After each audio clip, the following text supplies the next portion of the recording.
Will now come to order. Without objection, the chair is authorized to declare recess to the subcommittee at any time. We welcome everyone to this morning's hearing on oversight of U.S. citizenship and immigration services. Before we begin, I'd like to remind members again that we have established an email address and distribution list that's dedicated to circulating exhibits, motions, or other written material that members might want to offer as part of our hearing today. If members would like to submit materials, please send them to the email address that has been previously distributed to member offices, and we will circulate the materials to members and staff as quickly as we can. I would also remind all members that guidance from the Office of Attending Physician states that face coverings are required for all meetings in an enclosed space, such as the subcommittee hearings, and it's expected that individuals in the room will wear a mask except when they are speaking. And I would now recognize myself for an opening statement.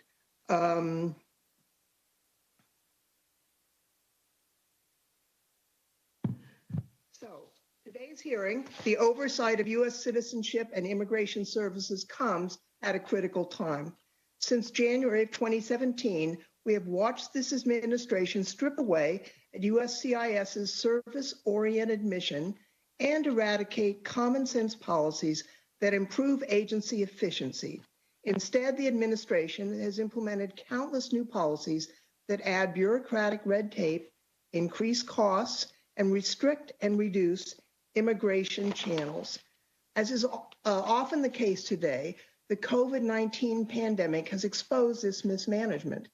Now, absent funding from Congress, 13,400 USCIS employees face the threat of furlough just 1 month from now.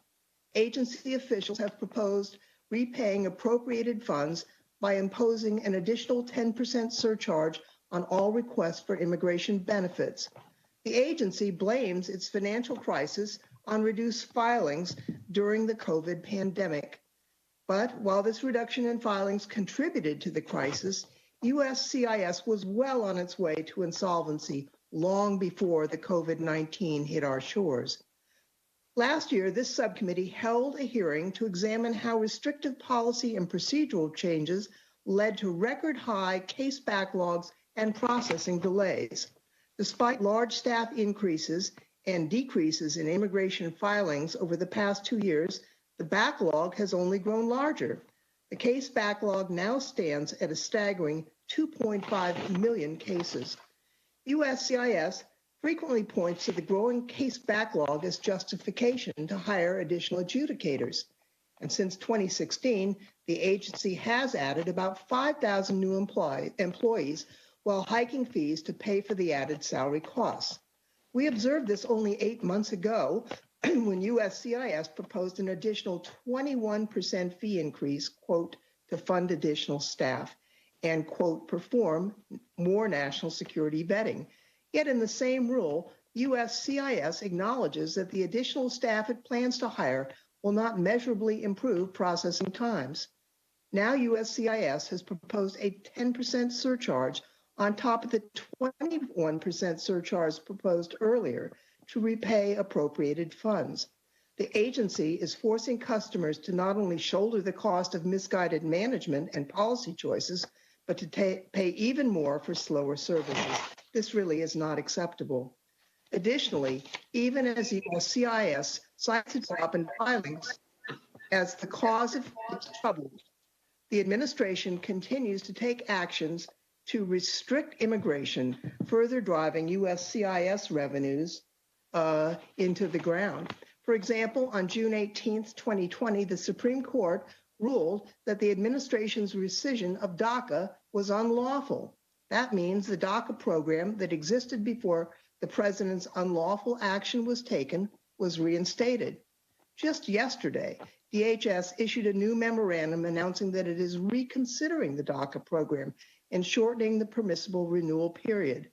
DHS also instructed USCIS to reject all initial Daca applications. While the future of Daca remains uncertain, one thing is clear.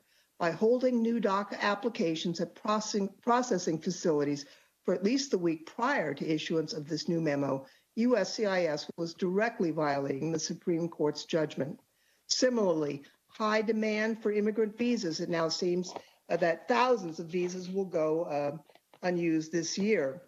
Chairman Nadler and I first raised this issue with the administration in May, but we received no response. In fact, instead of advancing priority dates to increase adjustment of status filings, the administration appears to have stifled priority date movement to prevent such filings.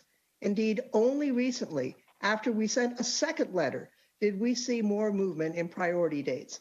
Unfortunately, given how late it is in the fiscal year, this is likely too little, too late. But perhaps that was the point. I look forward to hearing from our first witness, Mr. Joseph Edlow, Deputy Director for Policy at USCIS on these and other issues. I also look forward to hearing from the witnesses on our second panel so that we can understand how agency mismanagement and the threat of furloughs has impacted immigrant communities, U.S. businesses, and USCIS employees. When you consider all that the administration has done to restrict legal immigration over the past 3.5 years, it's small wonder that the USCIS now stands before us, hat in hand, asking for money to maintain current operations. The Trump administration has been characterized by incompetence, from the catastrophic response to COVID-19 to mismanagement of this agency. However, I hope we can all agree that no good purpose will be served if we allow the immigration system to grind to a halt. It's my hope that today's hearing will further current negotiations by helping us to better understand how we got to where we are today, and that we can find a solution that all of us can embrace. It's now my pleasure to recognize the ranking member of the subcommittee from Colorado, Mr. his opening statement. Thank you, Madam Chair. And Madam Chair, let me tell you, it is a pleasure to be back in the Judiciary Committee hearing room. It feels like a home that I haven't visited for a while, and it's just nice to get back to a little sense of normality. Thank you for holding this hearing to conduct oversight of the U.S. Citizenship and Immigration Services. This subcommittee has an important oversight responsibility. USCIS has continued its important work in the face of COVID-19. The COVID-19 pandemic and the resulting office closures and budget shortfalls the agency has experienced. In fact, the agency has gone out of its way to ease the process for benefit applicants wherever possible. Since March, the agency has conducted over 106,500 naturalization ceremonies, approved over 87,600 applications for adjustment of status, and ensured our agricultural system remains competitive by allowing more than 130,500 H-2A employees to enter the country. While delays remain, these numbers show that USCIS takes its mission seriously. The agency does face large challenges going forward, including the previously mentioned $1.2 billion budget shortfall, the potential need to furlough up to 75% of the agency's workforce, and the residual delays in benefit adjudication. However, I have confidence the agency will continue administering our nation's immigration laws fairly and consistently, no matter the circumstances. Mr. Edlow, thank you for taking the time out of your busy schedule to come today to answer important questions about the work you are doing at USCIS. I look forward to hearing the challenges and successes of USCIS, as well as any ways in which we in Congress can be helpful to the agency's mission. I thank the chair and yield back. Thank you, Mr. Buck. I'd now like to introduce our first witness. Joseph Edlow joined the U.S. Citizenship and Immigration Services in July 2019, first serving as chief counsel for the agency before transitioning to his current role as deputy director for policy in February of this year. Prior to this, he served as Deputy Assistant Attorney General in the Office of Legal Policy at the Department of Justice and Assistant Chief Counsel at the Baltimore Field Office of Immigration and Custom Enforcement. Mr. Edlow also worked for 3 years in the House of Representatives, first in the office of our former colleague, Raul Labrador, and then as counsel for this very subcommittee. We welcome him back to the subcommittee today and look forward to his testimony. Mr. Edlow, if you would please rise, I will begin by swearing you in.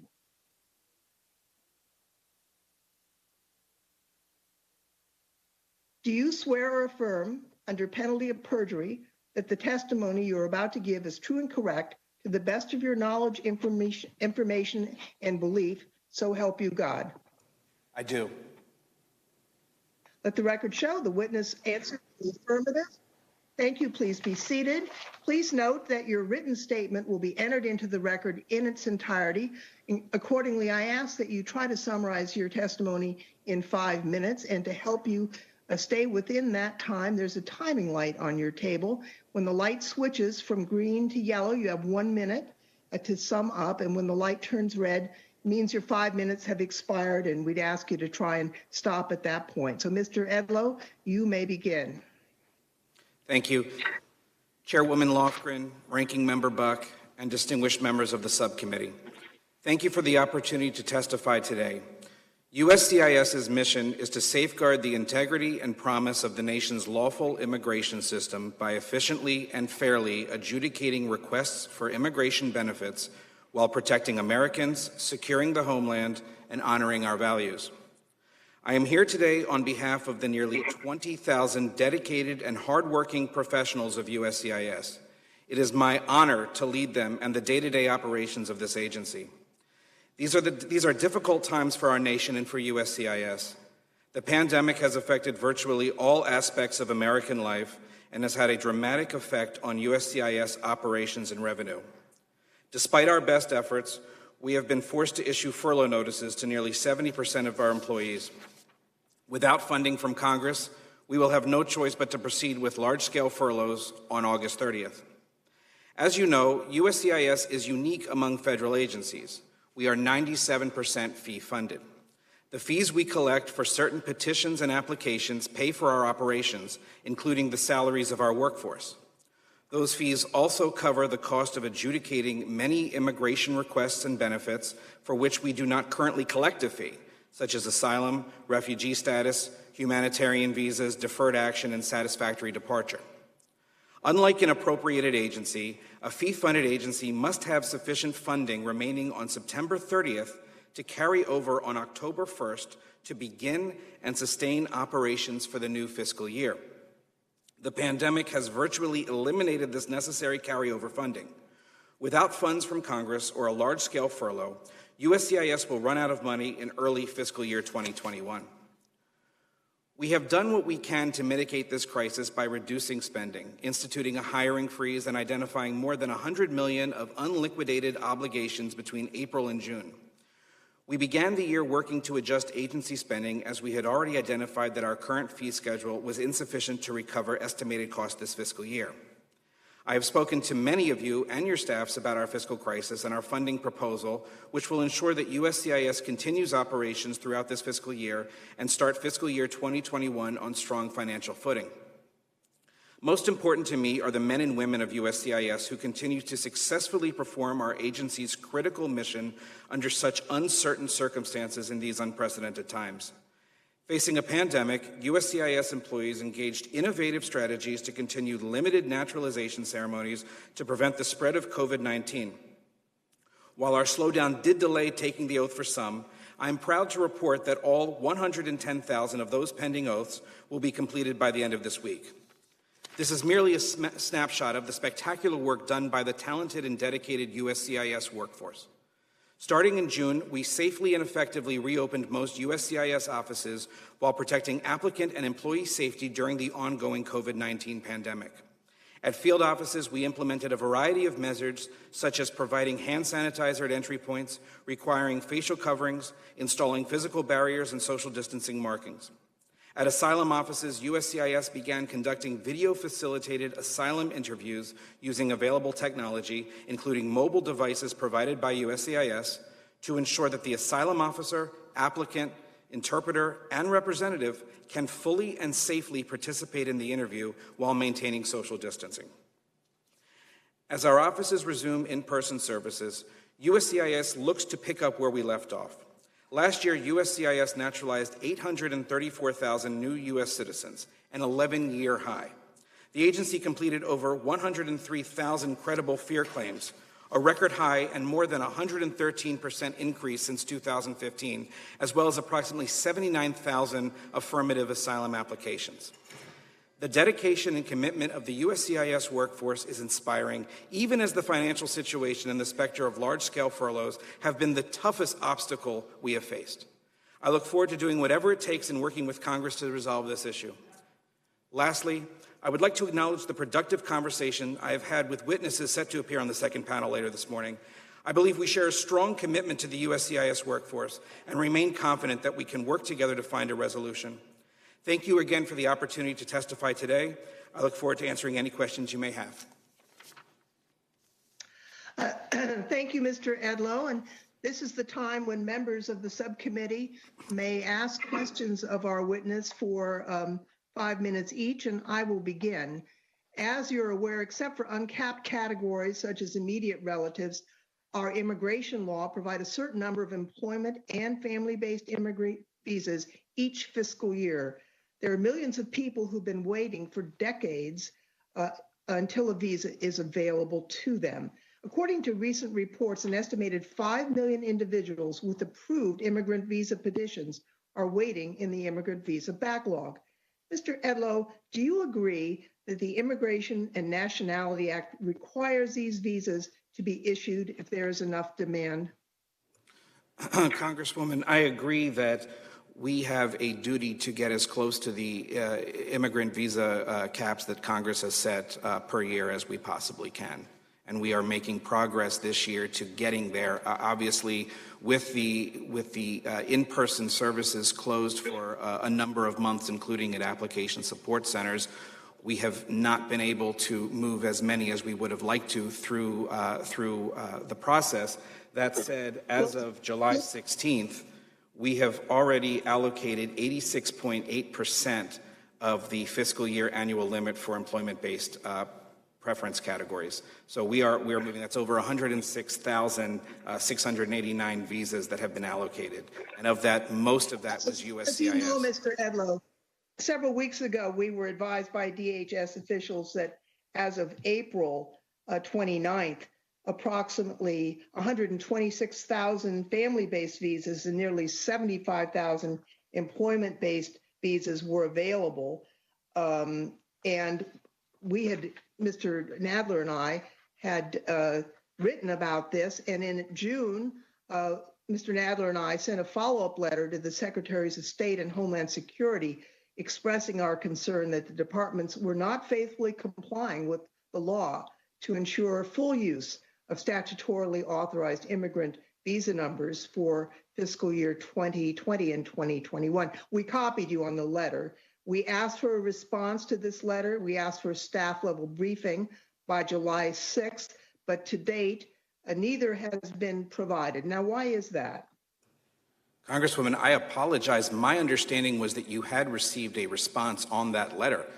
It was not drafted by me, but I have seen that response. And if you have not gotten that, I will ensure that you and Chairman Nadler get that immediately. Additionally, we are happy at USCIS to provide you a briefing with our role with regard to analyzing and determining how to move the visa bulletin forward and how we work with the Department of State on that. As to the Department of State's role, I would defer to them, of course, but I will check in on that. Congresswoman, I know that letter has been drafted. Let me just tell you, I understand from our staff that we have not received a response, so we'll look forward to that. Due to the suspension of consular services and various presidential proclamations, overseas demand for immigrant visas has certainly decreased.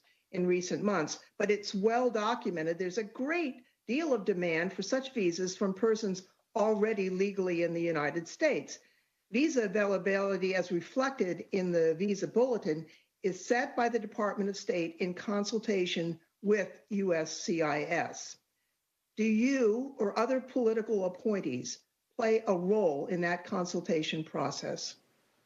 Congresswoman, that consultation process is, as you said, completed by the Department of State with consultation from USCIS. I have been involved in discussions on that occasionally. By and large, month in and month out, I am not typically involved in those conversations. In some, in April, I was involved, and I believe the letter that we were supposed to have sent back to you would have addressed that and would have identified that.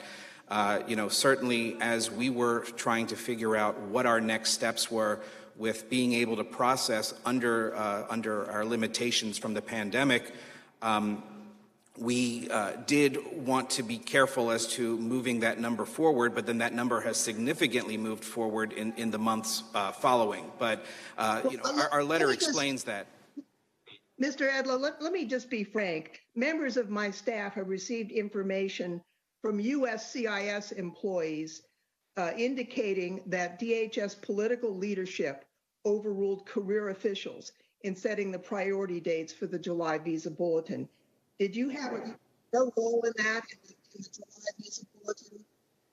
Congresswoman, I have no knowledge of that at all. Okay. And I was not involved in setting the July visa bulletin at all. Then it's political interference elsewhere and we will try and follow that.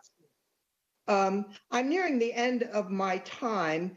I'd like to conclude by saying that while I understand USCIS had to temporarily suspend in-person services and close field offices earlier this year, that doesn't excuse the administration from complying with its congressional mandate to ensure full use of immigrant visa numbers. In addition, there are many ways to move cases through the system without person-to-person contact, including interview waivers in clearly approvable cases, although I understand the agency suspended processing of those cases as well. In my final minute, I would just like to raise the issue of the Supreme Court decision.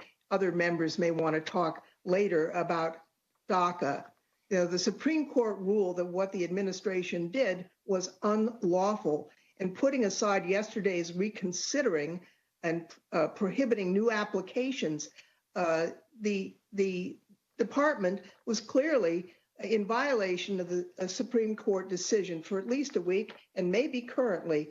I would just like to note how distressing it is that at the hearing, which took place 40 days after the Supreme Court's decision was issued, DOJ lawyers stated that the USCIS had not found the time or resources to change their website. We expect compliance with the law. We certainly expect compliance with Supreme Court decisions. And I think, I don't know whether it was your decision or Mr. Wolf's or Mr. Cuccinelli's or the White House, but compliance with that decision was disappointing at best. I see that my time's expired, so I will now turn to Mr. Buck for his 5 minutes of questioning. I thank the chair, and because of the unique situation, Madam Chair, I'm going to recognize the Congresswoman from Arizona, Ms. Lesko, for her time, and I appreciate the chair's indulgence. Sure. Thank you, Madam Chair, and thank you, Mr. Edlow, for being here today. I have a couple of questions actually about Daca. I believe that when President Obama originally did the executive order that gave Daca recipients what they get today was unconstitutional because it wasn't done through Congress. Of course, we had the recent Supreme Court ruling, which, quite frankly, I didn't agree with. But that being it, I understand that currently under Daca, you have to have continuously resided in the United States from June. So does that mean that the youngest person in Daca would be about 13 years old that would apply new new applications? For applications, when they were accepted, yes. If the person had been here, I guess, depending on when they were born, yes, they would have to have been here in 2007, so yes. Okay, and so I just am trying to understand, because I'm not in your field, so I don't understand. Why would somebody that is 13 years old not have applied for Daca yet? Like, why? Because the changes were for new applicants, right? Wasn't that the change that was done yesterday by the Trump administration? New applications were put on pause? Well, let me back up a little bit and explain. So back in 2017, through Acting Secretary Duke, that memo has now been rescinded by Acting Secretary Wolf's memo, but Acting Secretary Duke rescinded Daca. And in doing so, there was litigation that ensued. Due to that litigation, the department and the government was enjoined from ending the program with regard to renewals. So we kept processing renewal applications at that point.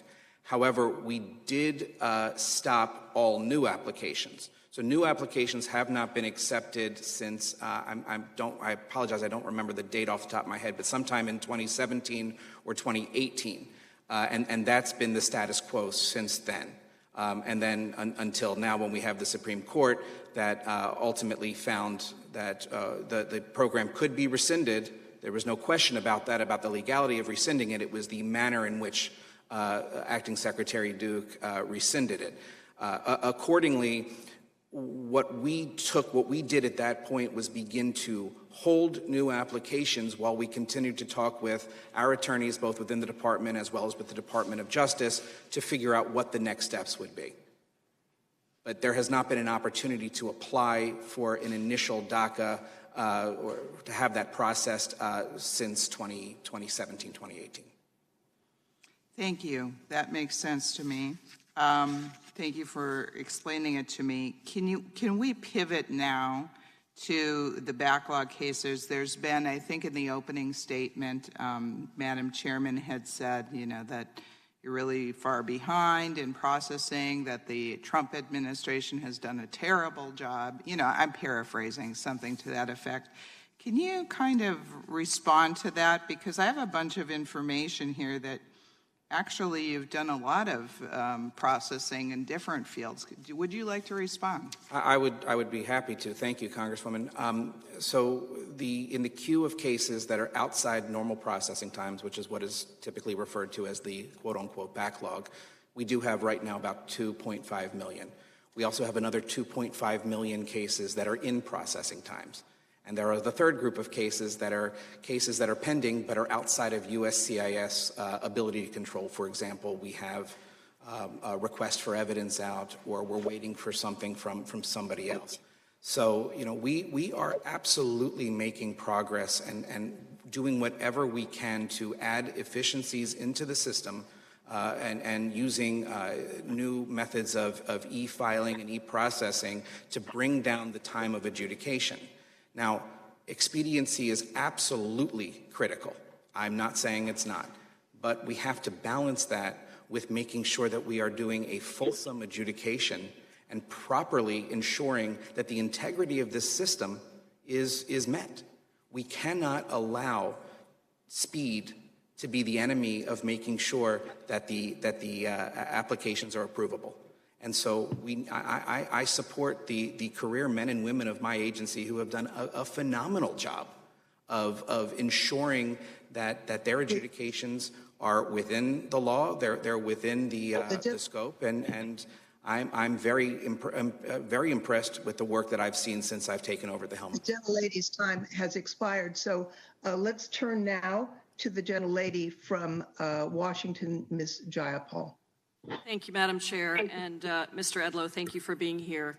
Since its inception, the Deferred Action for Childhood Arrivals program has benefited over 825,000 individuals. That's 825,000 people who have stepped out of the shadows and reached new academic and professional heights and contributed tremendously to our country. DACA also enjoys broad support among the American public, with 66% of American voters supporting the program. Mr. Edlow, I'd like to discuss the recent Supreme Court decision describing or declaring the administration's rescission of DACA unlawful. Putting aside yesterday's DHS memo, quote, reconsidering the Daca program, do you agree with the Supreme Court's ruling that the administration's rescission of Daca was arbitrary and capricious, yes or no? I've said I don't agree with it. Okay. And based on that ruling, the administration should have immediately returned the program to its original form, which includes processing new Daca applications, which your agency did not do. In fact, by not processing new Daca applications prior to the new memo, USCIS was in direct violation of the Supreme Court. Mr. Edlow, I understand you don't agree with the Supreme Court's decision, but do you believe compliance with the Supreme Court is a choice? Congresswoman, Supreme Court compliance is not a choice. However, Thank you, the Mr. mandate Edlow. did not enter until last week. Mr. Edlow, I didn't ask you anything other than whether you think that compliance is a choice, and you said no, it's not a choice. Did you consult with DHS leadership or the White House on yesterday's memo? I'm not going to get into internal conversations that I've got into about the memo. You're testifying before the Judiciary Committee, the Immigration Subcommittee. Did you consult with DHS leadership or the White House on yesterday's memo? I'm not asking you for details of it. I'm asking you if you consulted. Congresswoman, the memo was not issued by me. That I would defer to Acting Secretary Did you consult or not? It seems fairly simple question. It was not a gotcha question. Did you consult or not? I've had conversations, but I've not consulted on the memo. Yes. So then, did USCIS not accept new Daca applications due to knowledge that this memorandum was to be issued? Congresswoman, in conversations with my lawyers and with the Department of Justice following the Supreme Court, we were determining what the next steps were going to be. We immediately stopped rejecting new applications. We were holding them, so we had them ready to go should this decision have come out, and the acting secretary, if the acting secretary had directed us to accept, but we were aware that there was additional litigation, and we were taking the steps that we needed to. Thank you. I think that's sufficient. Let me switch gears to your website. Last week, over a month after the Supreme Court's ruling, 1 month after the Supreme Court's ruling, Department of Justice lawyers representing USCIS in a hearing admitted to inaccuracies regarding new DACA applications on the website. DOJ lawyers stated that USCIS had, quote, not found the time or resources to change their website to reflect the new status of DACA applications. Is that accurate? I can't speak to the accuracy of that. You're the deputy director of the agency, and you can't tell me whether what the DOJ said about your agency not having the time or resources to change their website is accurate? Well, as far as having the resources, I just don't know. I need to consult with my IT the deputy people. director of the agency, and you can't tell me whether or not your agency had the resources and time to change the website. The following day, after the Supreme Court's decision, the website published a statement claiming that the decision had, quote, no basis in law on your website. And then yesterday, when the new DACA memo was issued, there was a banner on the website within minutes. Can you explain to me, Mr. Edlow, how there was plenty of, quote, time and resources to post a statement opposing the Supreme Court decision, but not to update the website to comply with its order after more than 1 month? Again, Congresswoman, the order did not take effect until the mandate issued. We, at that point, were consulting with Department of Justice and Mr. with our Edlow, attorneys. the Supreme Court is not, you do not get to decide whether or not you're going to comply with the Supreme Court order. You have had a month since the Supreme Court's decision to change your processing applications and make sure you comply with that order. You have not done that. It is your job to comply with the Supreme Court. This administration does not get to decide which orders it complies with or not. It does not get to decide that it can put up a statement that says that the Supreme Court decision was that you don't agree with it, but you don't actually comply. There are an estimated 300,000 young people waiting for you to do your job and to allow new applications to this program. The Supreme Court rightly upheld this program. Your agency needs to do the same. Thank you, Madam Chair. I yield back. The gentlelady's time has expired. I will turn now to the ranking member, Mr. Buck. Thank you, Chair, and I recognize the gentleman from Arizona, Mr. Biggs. Thank you, Mr. Ranking Member, Mr. Buck. Appreciate it, and Madam Chair. There has been some misconception here. The Supreme Court decision in the case of Department of Homeland Security versus Regents of University of California did not say that the DACA program was necessarily legal. What they said is that the administration failed to comply with the APA in its decision to revoke or rescind, or their determination that the Daca program was instituted illegally. That's a completely different animal than what we've heard from our colleagues across the aisle so far today. The reality is, and this gets to the point that you've been making, Mr. Edlow, about they made their decision, their mandate wasn't ineffective until last week, and in reality, the administration could pursue its course based on the decision of the U.S. Supreme Court to actually expand on their memo for the reasons why and providing rationale for why they chose to rescind the Daca program. Isn't that true, Mr. Edlow?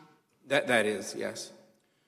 And in 2017, USCIS said there were 689,800 people still in Daca, in the Daca program. How many are there today? If you know. Yeah, Congressman, it's approximately 826,000. Okay. And according to press reports, the Obama-Biden administration accepted documents such as Xbox Live receipts from Daca applicants as evidence to prove the requisite elements of Daca, such as physical presence. Do you agree that an Xbox Live receipt is subject to fraud and should not be used to prove Daca requirements? I absolutely agree. I was appalled when I heard that that was accepted as evidence of physical presence or anything else. Are you familiar with a piece listing a series of folks, a Ms. Yadel Alvarez Chio, who was a Daca recipient who was smuggling illegal aliens into the country, Jose Yepes Vega doing the same, Rafael Martinez Alvarez doing the same, Guadalupe Perez Avila doing the same.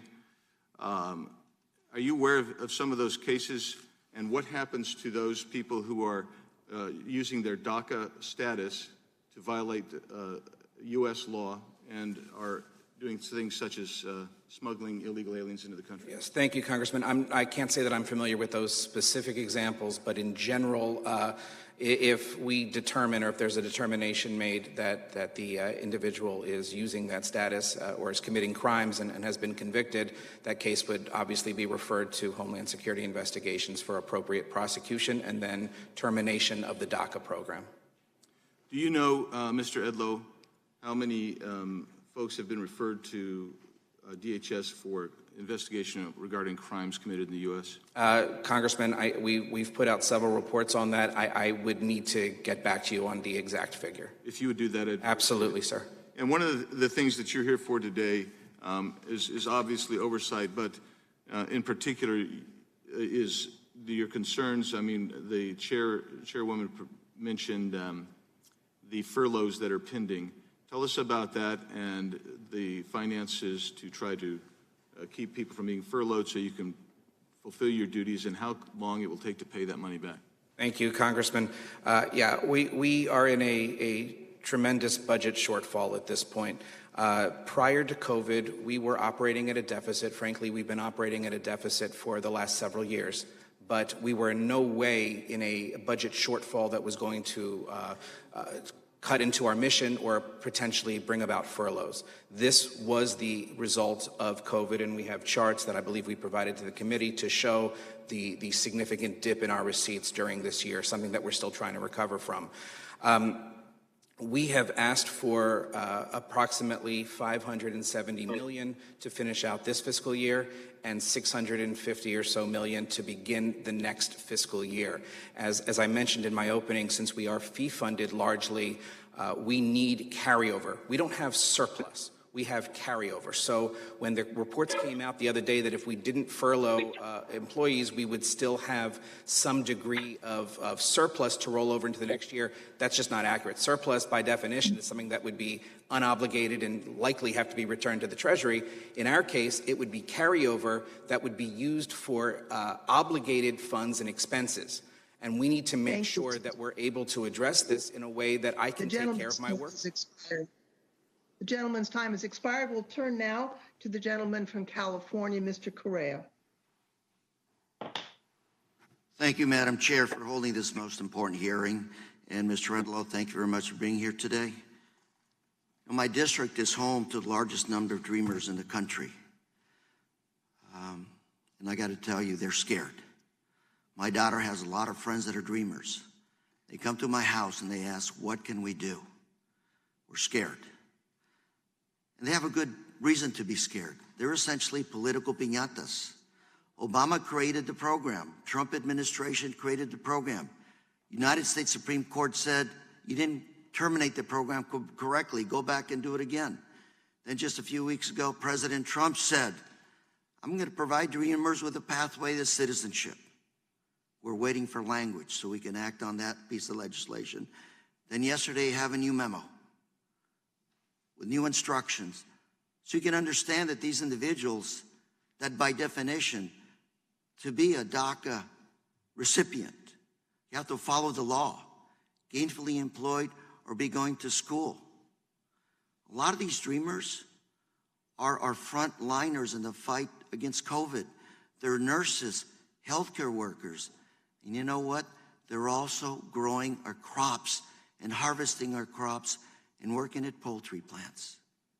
They're the folks that are keeping us fed while this country burns with COVID-19. We also have some that have made the ultimate sacrifice defending this country. We have soldiers that are fighting for this country. And yet, they're in limbo right now. So I want to ask you, that memo, which was the latest twist and turn in the life of these individuals, almost 1 million, are you accepting new DACA applications? No, we are not accepting new DACA applications. Are you accepting new advanced parole applications? No, we are not, sir. By what authority? Congressman, we've got a memo that the memo speaks for itself from Acting Secretary Wolf, and we will be putting out additional guidance.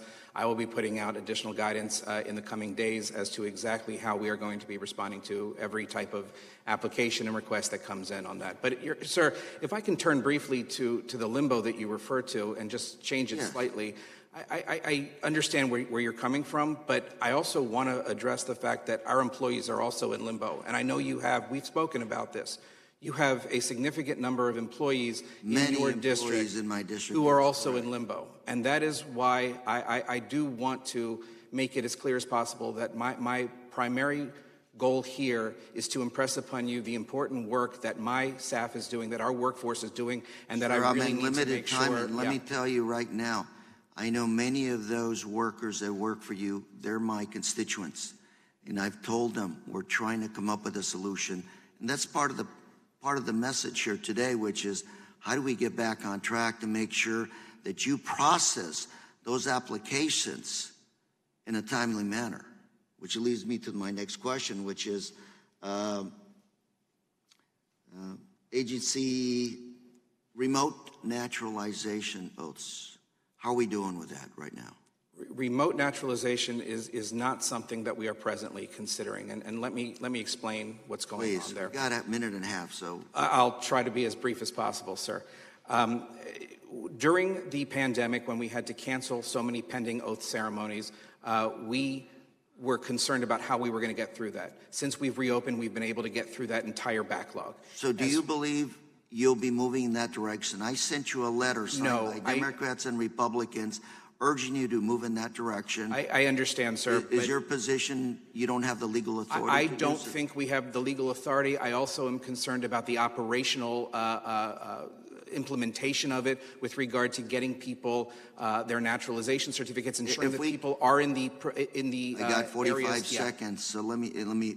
I'd like to work with you, Mr. Edlow, on figuring out the operational aspect of remote naturalization. I've got a memo here that I'm going to ask for unanimous consent to submit for the record that says you do have the legal authority. And the HEROES Act has H.R. 6800 Without objection. within it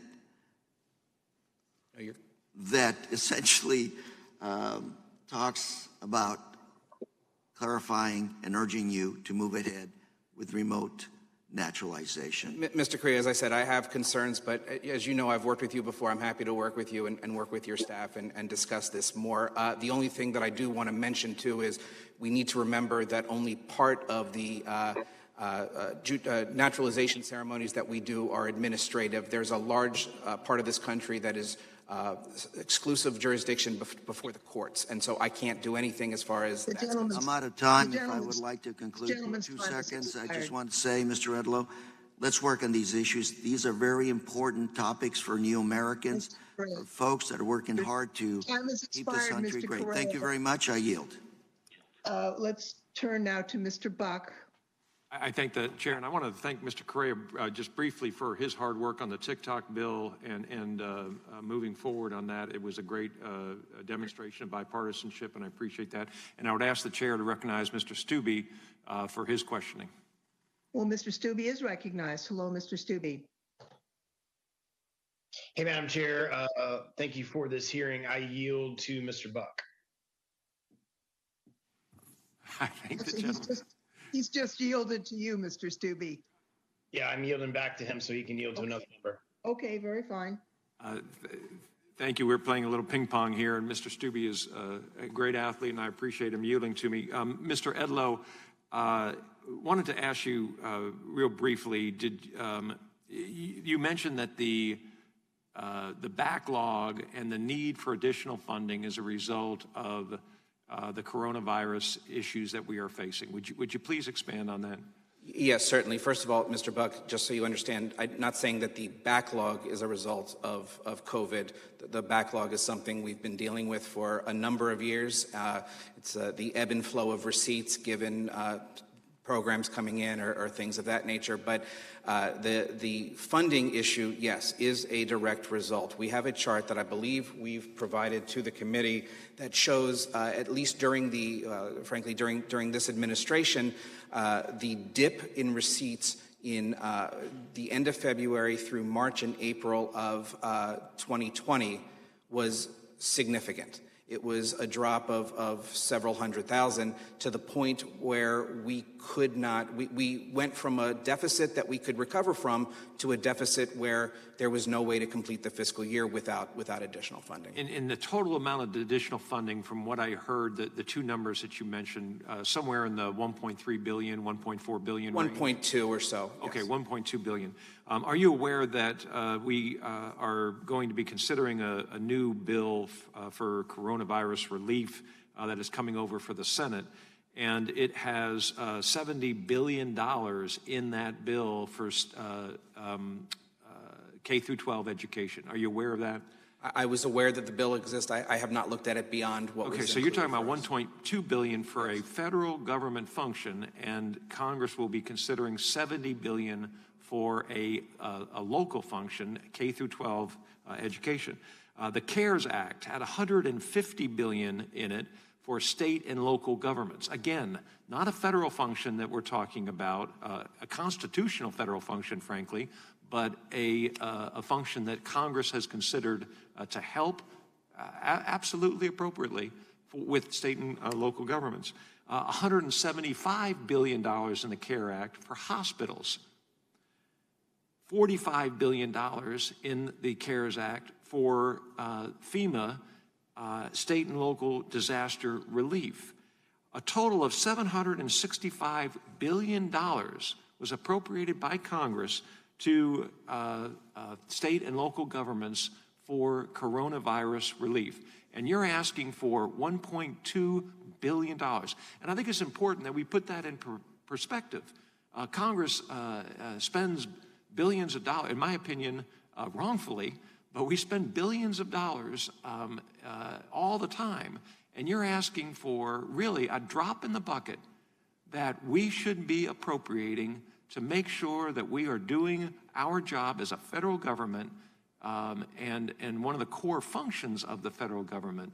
And to hear the politics that's being played right now is just unfortunate, because much of the shortfall that you're facing is a direct result of the coronavirus that has affected so many and infected so many. And I appreciate you coming before Congress, and I appreciate you, your honesty, your integrity, and the fact that I know you. We work together, and I know you wouldn't waste a single dime of taxpayer money. So for you to come and ask for $1.2 billion, I'm sure that it is necessary, and that it is going to be spent wisely and compassionately to make sure that people that are in limbo are treated appropriately, and that we are able to process those folks and welcome them to our country. So I thank you, and I yield back. Gentleman yields back. Congresswoman Garcia had to attend a competing hearing in the Armed Services Committee. Hopefully she will be able to return, but until then, Mr. Neguse will be recognized for 5 minutes. Thank you, Madam Chair, for holding this hearing. And of course, thank you, Mr. Edlow, for your testimony. I want to address the current state of the processing backlog, which my colleague from Colorado, Representative Buck, referenced. I think, as I'm sure you are aware, and my colleagues would agree, one of the biggest complaints that we receive from constituents on immigration relates to processing delays at USCIS. Can you briefly explain why the case backlog has continued to grow? My understanding is overall receipts have decreased for 2 consecutive years, and staffing has increased so significantly, really, over the past 5 years. My understanding is that it's about 3,000 people who have been added to your payroll since 2016. So what accounts for the backlog?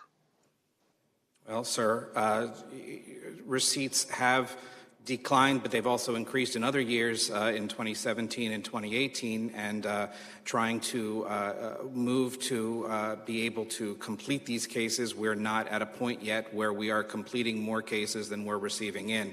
And, that's unfortunately something that we are trying to deal with at this point. We're also dealing with certain things. For example, on the asylum backlog, we have about 390,000 cases that are pending, and our asylum folks, the directorate has done an amazing job, especially during the pandemic, of pre-adjudicating these cases to get them ready to a position where they can move forward and try to drill down on some of that backlog. But we have to recognize that there are other things that happen during that period of time too, or prior. For example, putting a lot of our officers dealing with credible fear cases along the southern border, that has pulled away from our ability to handle some of the backlog in the affirmative asylum cases. The same thing is true. We're prioritizing. We are trying to do what we can on the backlog with our field operations directorate and our service centers, and I think we are making progress. But you're correct. We've hired more people. We've invested in technology. I think the e-processing is certainly... and Mr. Edlow, yes, sir.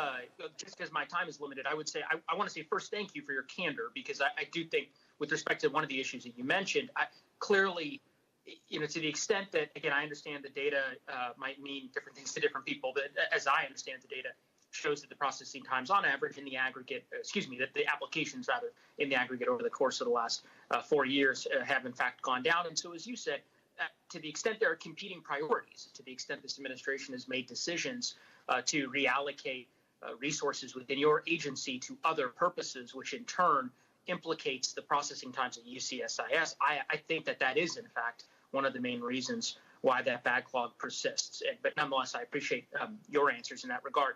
I concur with my colleague from Colorado and with Representative Correa. Obviously, we all recognize the budget crisis that USCIS faces, and we all, I think, here in the Congress are eager to assist and want to do what we can to provide the agency with the necessary stabilization resources that would be needed so that the hard workers at USCIS back in Colorado and elsewhere across the country can continue to do their jobs. I do want to ask you, and I recognize this might be a sensitive line of inquiry.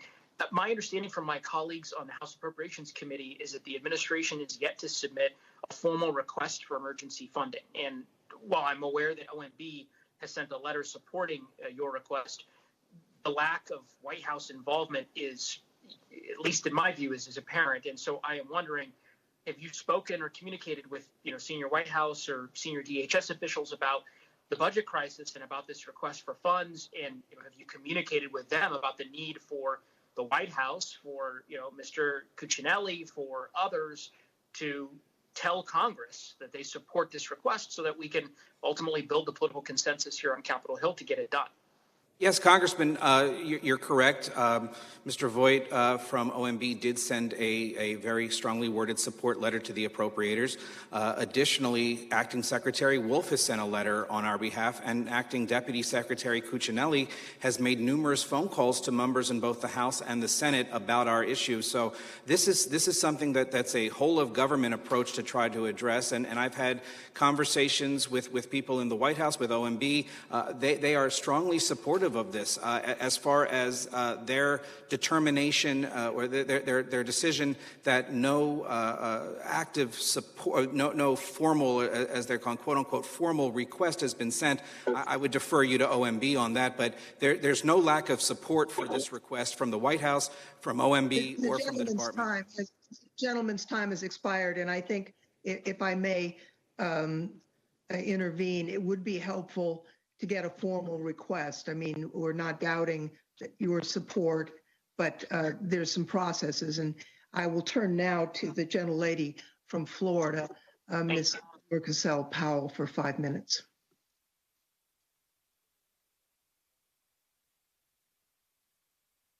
You need to unmute your microphone and start again. You're muted, Debbie. There, thank you. Can you hear me now? Can you hear me now, Chair? Good, thank you. This is not the first time that we've had a hearing with USCIS and backlogs. I represent an area where I have thousands of constituents that have immigrated here to the United States, and we get calls every single day about immigration status to help with a variety of things. And about 70% of the calls that we're receiving are immigration related, Mr. Edlow. And what I hear every single day, when I check those logs of calls, it's that the USCIS agency has terrible backlogs. So we all know this. We are actually assisting right now a professor that is working in my district. She's been waiting for 3 years for USCIS to reach a decision on her request for an adjustment of status. And her case has been bungled from the start. She's provided additional documentation, met all the demands that USCIS has made, and she's still waiting. So like that, I have hundreds of cases in my office. As you can imagine, the backlogs affect immigrants who are actually trying to follow the law. They want to go through all the proper processes, but it's affecting families in my district. And actually, when immigrant employees can't get their employment authorization processed in time, it also affects small businesses in my district. You can ask anyone here in South Florida. Businesses are very concerned about the issue that immigration faces. So this backlog has continued to grow, and I don't understand. Mr. Neguse really touched on it.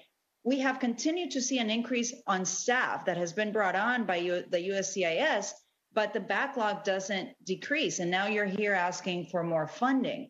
I know that there's a significant problem with USCIS with the funding issues.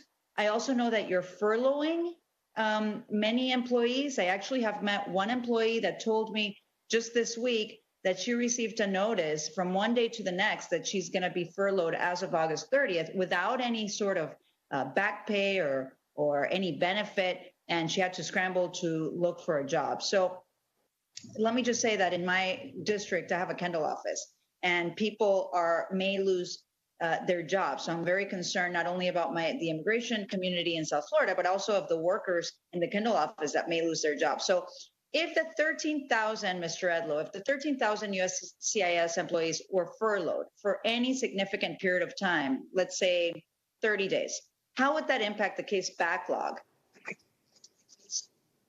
Well, Congresswoman, first of all, you're right that we are getting a lot of inquiries when it comes to case status and having to do with people on the backlog. Fiscal year to date, we've received over 118,000 congressional inquiries on largely on that point, and other people questioning status of various things, and I believe we've handled about 94% of those thus far. In terms of the individual person that you're referring to, if you want to have your staff submit something or get my chief of legislative affairs some information, I'd be happy to look into that and give you a call as to what's going on, but obviously I don't know the case at hand. Congresswoman, I'm just as concerned about the staff in Kendall and everywhere else in Florida and everywhere else in the country by what would happen. Mr. Edlow, just because of time, let me just say, again, before COVID, before this health crisis and economic crisis that we're facing, we had a hearing and the issue is the same, and I don't see any improvement. Let me talk about another program, the Cuban Reunification Program. Now, you earlier stated that you get your funding through application fees. Is that correct? Largely, 97%, yes. Let me just say that I introduced a bill recently, actually last year, to immediately restart the processing of applications of that program to reunify these families. They've been applying for years. They've paid all their fees. Some families that really can't make ends meet, they actually had to pay over $1,000 in fees. And this 2 or 3 years ago, before the Trump administration stopped the program from one day to the next, what is happening with the Cuban Reunification Parole Program, which was started under a Republican president, President George Bush? I have so many constituents. Every day they're sending me messages. They've applied. They've gone through the process. They have paid their fees. You have their money, Mr. Edlow. What is happening to that program?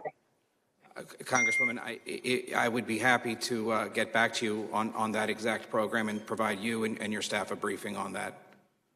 I've requested information for months. I still have yet to receive an answer to this. Now, again, there are families, there are mothers that have not been able to see their children.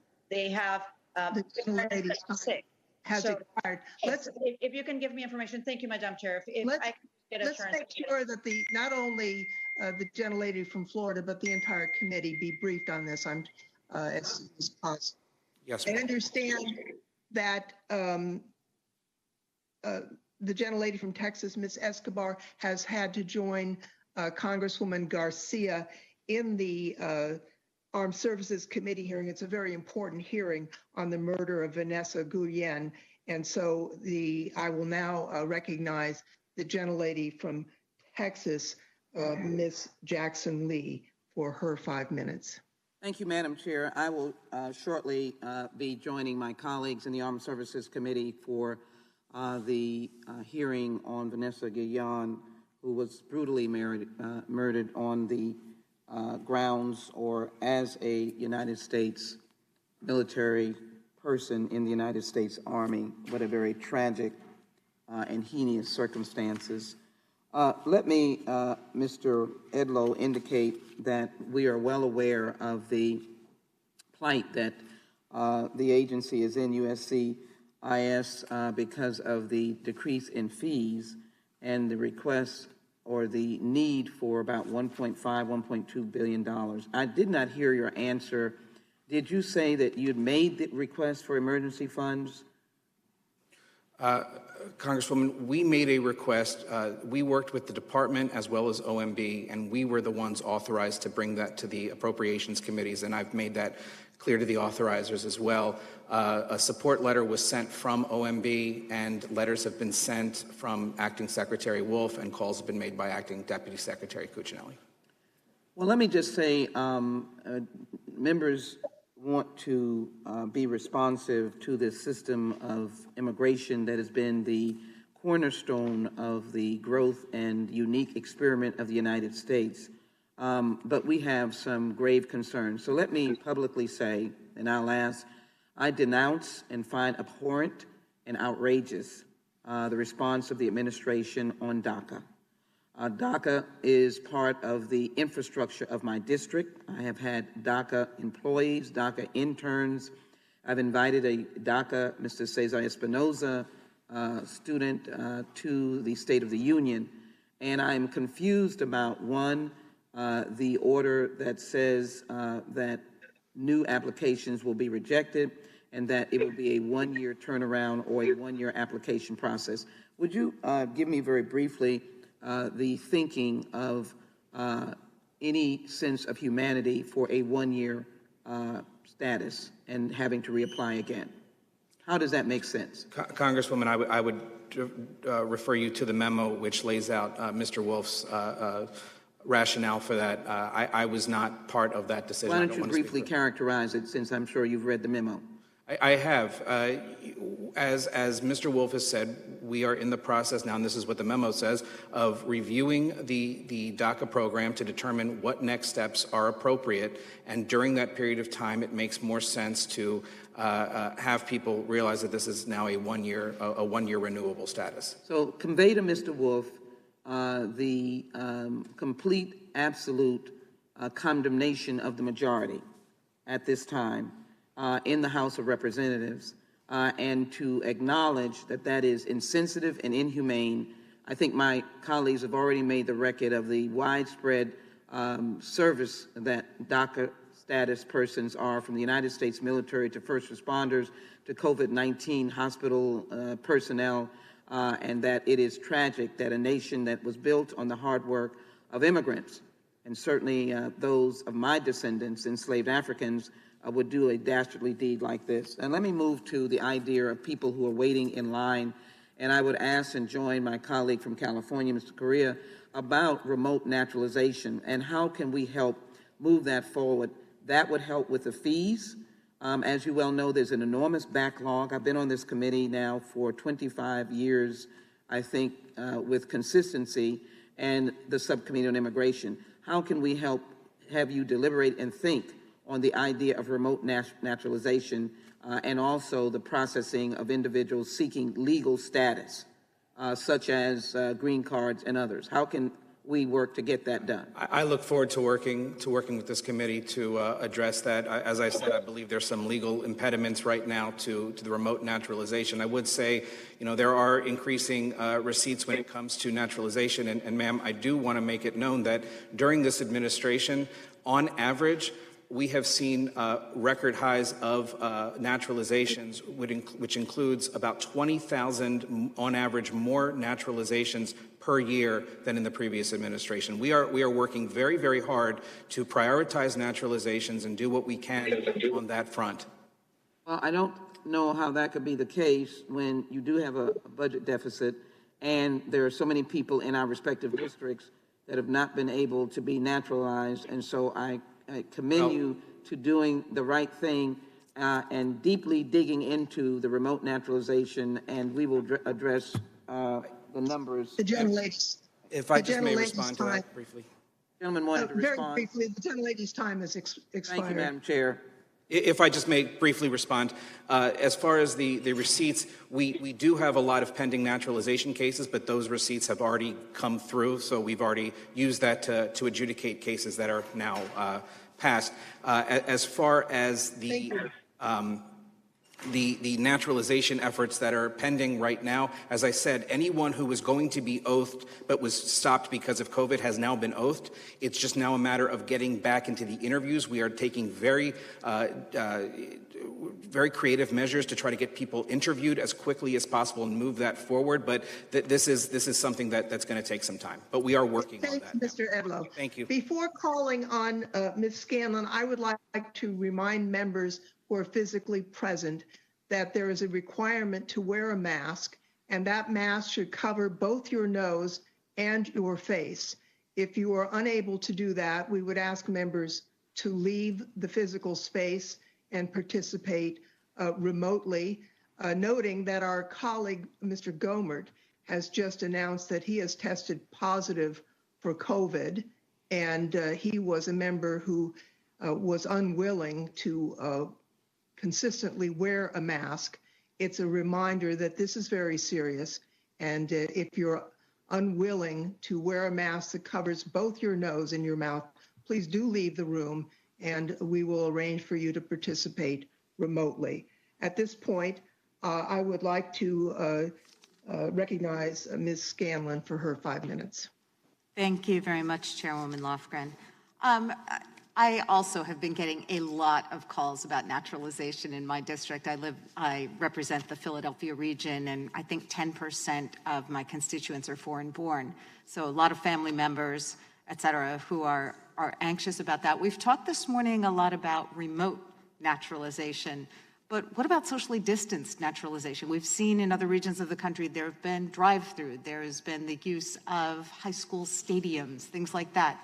Is the agency doing anything to meet these practical issues in this time? Yes, Ms. Scanlon, as you see, we are doing drive-through naturalizations. Well, not in my region. Well, in your region, I will tell you, I was there last week where I naturalized in a socially distant ceremony. I naturalized the last group of pending oath cases that had been rescheduled from during COVID. So Philadelphia is completely up to date right now on naturalizations. Now, I'm not suggesting that we've gotten through all the interviews that we've had to cancel because of COVID. We are still working through that, and a lot of that has unfortunately been the result of needing to make sure that we have the appropriate barriers in place and that we can do the socially distanced processing and interviewing in these facilities. So getting these facilities ready to be safe for our workforce as well as the public was something that took some time. But we're naturalizing people outside.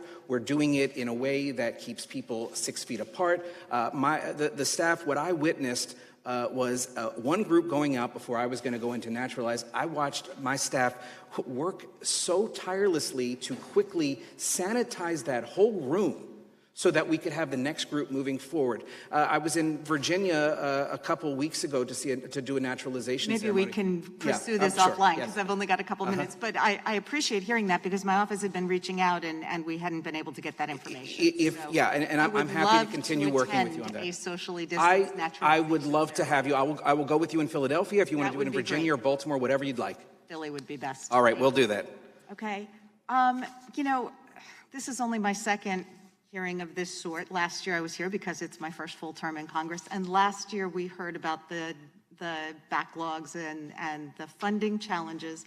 But the very same day that we had that hearing last year, we learned that CIS officers were being transferred to temporary duty at ICE, or they were being asked to volunteer for that. And then since then, USCIS has transferred millions to ICE to hire agents. And in your new proposed fee increases, again, there's a proposal to annually transfer money from CIS to ICE. So I'm a little confused about how come you're telling us that we need to, that CIS relies upon carryover funding at the same time that funding is being transferred to an enforcement agency which has a separate mission. Understood. As far as the individuals that went over a few years ago, there was some admin support staff that went over to help out some admin support staff at a sister agency. Right, but this is at the same time that representatives from your agency were coming in and telling us that you didn't have enough staff. But they were not the adjudicators. They were not the ones moving the cases. That said, my understanding is that there has not been a single dollar transferred from USCIS to ICE in at least the last 2 fiscal years, if not before that too. So we can confirm and get back to you on that, but I do not believe any money has been transferred to ICE for the hiring of any agents or for any other purposes. Okay, my understanding was that the new proposed fee increases included some transfers to ICE I think as well. there so was something in the notice of proposed rulemaking on that. I do not believe that's in the final rule, but again, we'll get back to you on that. Okay, thank you.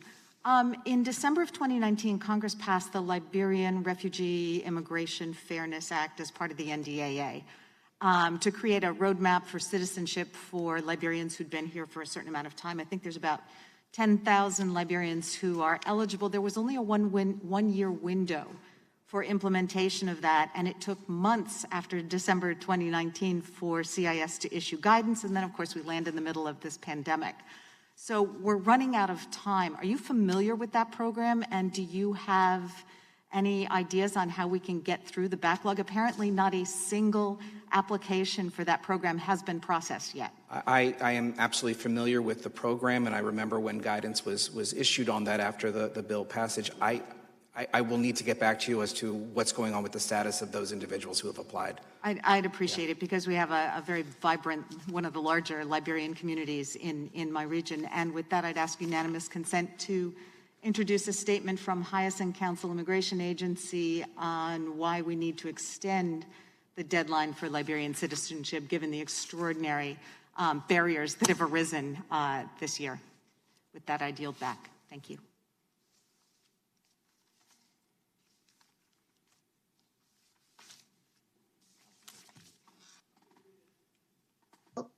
Gentlelady yields back. I would note that no other members are present at this point, so we will conclude this first panel.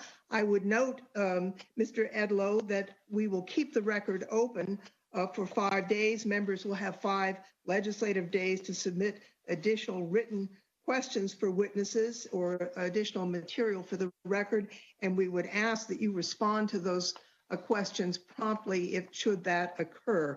At this point, I'm going to ask that we have a brief recess so that we can transition to the second panel.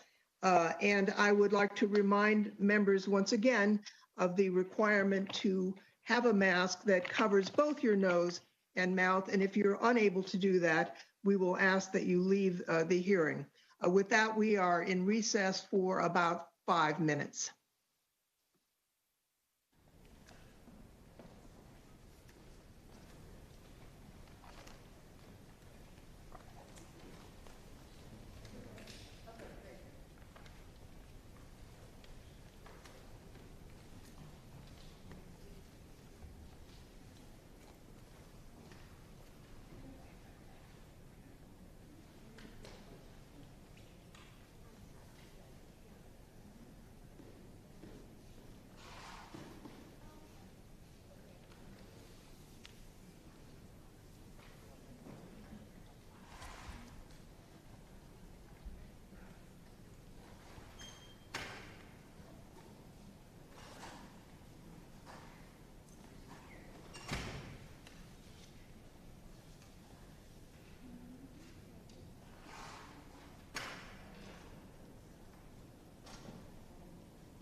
would like to introduce them. First, I want to introduce Chavari Daladani. I think I've mangled your name. I have apologies. Who is the Director of Government Relations for the American Immigration Lawyers Association, where she directs the association's administrative and congressional advocacy efforts with a focus on the legal immigration system. She has been cited in numerous national media stories and recently authored an article for Think Immigration on the USCIS budget shortfalls.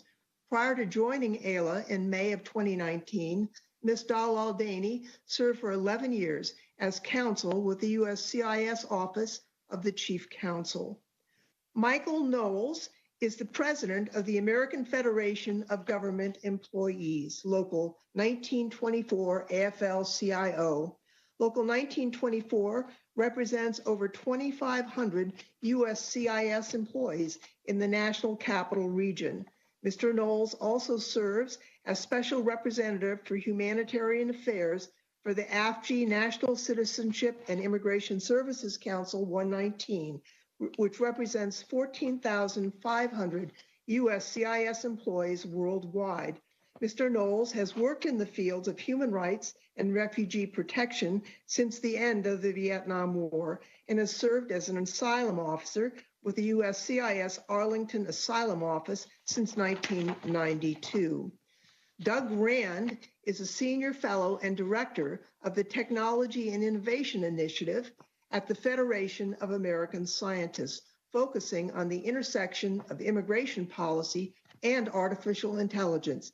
He's also the co-founder of Boundless, a technology company that assists individuals in navigating the immigration system. Prior to this, Mr. Rand served for 6 years under the Obama administration as Assistant Director for Entrepreneurship in the Office of Science and Technology Policy. And finally, Jessica Vaughn has worked for the Center for Immigration Studies since 1992 and currently serves as Director of Policy Studies. Ms. Vaughn is also an adjunct instructor for senior law enforcement officers at the Northwestern University's Center for Public Safety in Illinois. Prior to her work with the Center for Immigration Studies, Ms. Vaughn was a Foreign Service officer with the U.S. Department of State, where she served in Belgium and Trinidad and Tobago. We welcome all of our distinguished witnesses on the second panel, and we thank them for participating in today's hearing. Now, if you would all please rise, I will begin by swearing you in.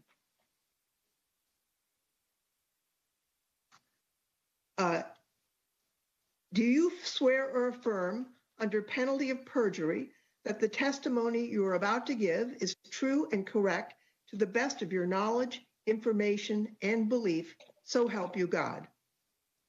I do. I do so affirm. Ms. Vaughn, you are not unmuted. Thank you. I do. Okay. The record will reflect that each one of the witnesses answered in the affirmative. Please note that each of your written statements will be entered into the record in its entirety, and accordingly, I ask that you summarize your testimony in 5 minutes. And to help you stay within that time, for those witnesses testifying in person, there's a timing light on the table. When the light switches from green to yellow, you have 1 minute to conclude your testimony, and when the light turns red, it signals your 5 minutes have expired. For those who are testifying remotely, there's a timer on your screen to help you keep track of time. So let's hear from our first witness, Ms. Daladani. Mr. Daladani, and you're going to help me on how to pronounce your name. Please unmute and begin. You can call me Chev, but my last name is Daladani. So thank you. Good morning, Chairwoman Lofgren and members of the subcommittee. Thank you for the opportunity to speak with you today about the need for oversight, accountability, and transparency into the U.S. Citizenship and Immigration Services, especially in light of the possible furloughs of more than 13,000 of its employees due to an alleged budget shortfall. I am honored to be here on behalf of the American Immigration Lawyers Association, a bar association of more than 15,000 immigration attorneys and law professors. I am here on behalf of our members and the countless families, vulnerable individuals, students, and businesses they regularly represent in front of USCIS, who will suffer tremendous harm if the U.S. immigration system comes to a halt. Even more so, I am honored to be here as someone who worked for over a decade with the dedicated civil servants at USCIS whose livelihoods are now in jeopardy. Having spent the majority of my career at USCIS, I am someone who strongly believes in the mission of the agency and deeply care for the people who work there. But I am also someone who can clearly see when the agency has strayed from its statutory mission of focusing exclusively on the administration of benefit applications and has transformed into a vetting agency more focused on stopping legal immigration. I was hired by USCIS in 2008 because of congressional appropriations it received to help eliminate backlogs. We are here today because, once again, USCIS is asking for a bailout and processing times have skyrocketed. But this time, there is no operational plan attached to reduce backlogs, just one to make their customers pay for it. USCIS claims that its financial woes are a result of the coronavirus. However, USCIS's problems existed well before the pandemic, caused by years of fiscal mismanagement, as well as the agency's implementation of many policies that negatively impacted its own revenue. Throughout most of my career at USCIS, anytime a new policy was being discussed, there was a concerted effort to consider the operational impact it would have and to keep backlogs in check. But things changed in 2017 when a new group of political leadership took reign. As new policy measures were being discussed, it was made explicit that operational, legal, and financial concerns didn't matter. This isn't inside information. This approach is clearly written into USCIS's recent policies that form an invisible wall to immigration. USCIS has decreased efficiency, increased the cost of adjudications, slowed case processing, and discouraged people from applying for benefits. Many of these policies are detailed in my written testimony, but today I highlight one particularly egregious example. In 2019, USCIS instituted a policy to reject applications that leave any spaces blank, even if not material. This has resulted in outrageous rejections. For example, a young child's asylum application was rejected for failure to write N/A for the dates of employment, even though the application was clearly marked that there was no employment history. Similarly, multiple cases were rejected because the answer written was none, not applicable, or NA instead of N/A, despite the form instructions instructing that it was okay to do so. This blank space policy unnecessarily adds multiple layers of review and cost by requiring review of the entire application in the first instance, mailing back the application at the government's cost, and reviewing the application once again upon resubmission. There is no evidence that it helps detect fraud or weed out frivolous applications. All that USCIS has accomplished with this and the many other policies is to deter lawful immigration and put its own workers at risk of losing their jobs. USCIS cannot furlough more than 13,000 U.S. workers. These are real people with real financial and family responsibilities. They are not pawns. And if they can't work, there will be devastating economic and social impacts on American families, businesses, and students. USCIS's request provides Congress the opportunity to exercise its oversight authority. Congress must condition any funding on increased transparency, accountability, and efficiency so that the agency can pull itself out of this crisis by its own bootstraps. AILA urges Congress to take the following steps. 1, reject USCIS's proposal to pass off its own efficiencies by imposing a 10% surcharge to its customers. 2, impose stringent reporting requirements to hold USCIS accountable, such as those included in the bipartisan Case Backlog and Transparency Act of 2020. 3, require USCIS to implement cost-efficient measures for adjudicating applications and petitions, including reforming and rescinding policies set forth in my... Ms. Baldacini, your time has expired, so we'd ask that you wrap up, please. Yep, almost done. And verify whether emergency appropriations and furloughs are even necessary. The agency bears the responsibility for correcting its systemic problems, and Congress must hold it accountable. Thank you, and I'm happy to answer any questions. Thank you very much. And we will now turn to Mr. Knowles for his 5 minutes of testimony. Thank you, Chair Lofgren and Ranking Member Buck and other members of the committee. It's a great honor for me to be here, and I hope you know how much it means to the workforce to have one of their own here. I wanted to recognize Mr. Edlow for his compliments to our professionalism and our dedication, and to all of your committee for your hard work supporting us so that we can do the work of the American people. My main message today is keep us at work. Don't send us home. I'm a little concerned that some of the dialogue today seems to not recognize the urgency of this situation. The plight of 13,000 federal employees is not merely their own plight, but the entire immigration system of the United States is hanging in the balance. And it would be a great tragedy if a furlough were to be allowed to go forward because the various parties on the Hill and the administration can't seem to agree on what needs to be done and when. For folks who are viewing on television might not understand the word furlough. It's not a vacation. It's a layoff.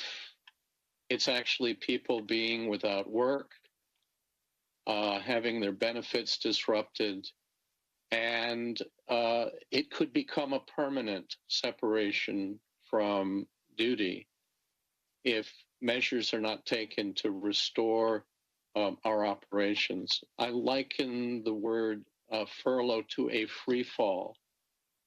A free fall, if you would imagine somebody jumping out of a plane and not being sure when or if their parachute is going to open. Our employees are deeply, deeply concerned. Their confidence is deeply shaken. Their confidence in the leadership of the administration is shaken.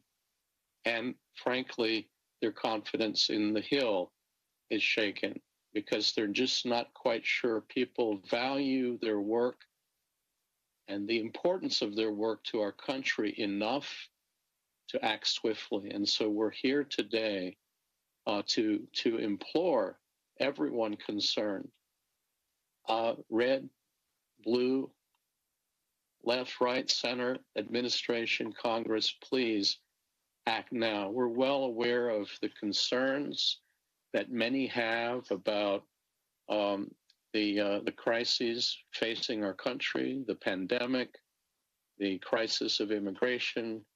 Our agency is certainly broken and needs to be fixed. Many of us have been calling for years for comprehensive immigration reform, but these things cannot reasonably expected to be fixed in 30 days. So we're not, our union does not wish it to be seen that we're coming here asking for a blank check for our boss. We're asking that you keep us at work and that you work diligently with our administration and with each other to create an action agenda that will incorporate accountability, guardrails, and other things that are very necessary to get immigration services back on the right path. I think the views of our union are well known to the committee and to the public. We have been very outspoken in the last 3 years about some of the horrible and harmful policies of the administration, particularly in the area of humanitarian affairs, refugees and asylum, Their protection is at risk in our country's compliance with their obligations to protect the persecuted leave much to be desired. So all of these things, we continue to speak loud and clear. We will continue to do so. We have filed numerous amicus briefs. We recently filed substantive comments opposing the new asylum regulations. We intend to continue to do so. But the most urgent thing I must ask is, please let us stay at work, and please, Congress, do your work and get us the funding that we need. And agency, we ask the agency to please do the right thing. Use the money for what it's been allocated for. We certainly oppose the reprogramming any funds for any other purpose than immigration services. Mr. Knowles, your time has expired. We'd ask you to wrap up, please. Right. I would just say that, just to reiterate, that the failure of the Immigration Service would be devastating to the entire country. Our economy, our health system, our humanitarian programs, our educational system, our agriculture, all of it's at risk. So let's stay on the job and get the job done. Thank you for listening to me. Thank you very much. We will now hear from Mr. Rand. Mr. Rand, you are recognized for 5 minutes. Chair Lofgren, Vice Chair Jayapal, Ranking Member, and members of the Subcommittee on Immigration and Citizenship, it is an honor to appear before you today to address the oversight of U.S. citizenship and immigration services. My name is Doug Rand, and I am providing this testimony in my personal capacity. Today, I wish to emphasize that USCIS is simultaneously suffering from 3 crises. First, a mismanagement crisis that is the fundamental cause of the agency's demand for a bailout from Congress. Second, an accountability crisis that this Congress must remedy. And third, a naturalization crisis that could disenfranchise over 300,000 future Americans by this November. In mid-May of 2020, USCIS suddenly announced that without a $1.2 billion bailout from Congress, it would soon need to furlough over 13,000 of its employees because of projected revenue shortfalls resulting from COVID-19. It is clear, however, that the agency's financial troubles are in fact due to mismanagement and deliberate policy choices that long predate the pandemic. Let's rewind the clock to the end of 2016. The Obama administration had just increased USCIS user fees in order to put the agency on a firm financial footing for years to come. Over the next 3 years, annual agency revenue shot up by over $700 million, even as the annual number of cases dropped by 5%. But apparently all of this extra money wasn't enough for the Trump administration.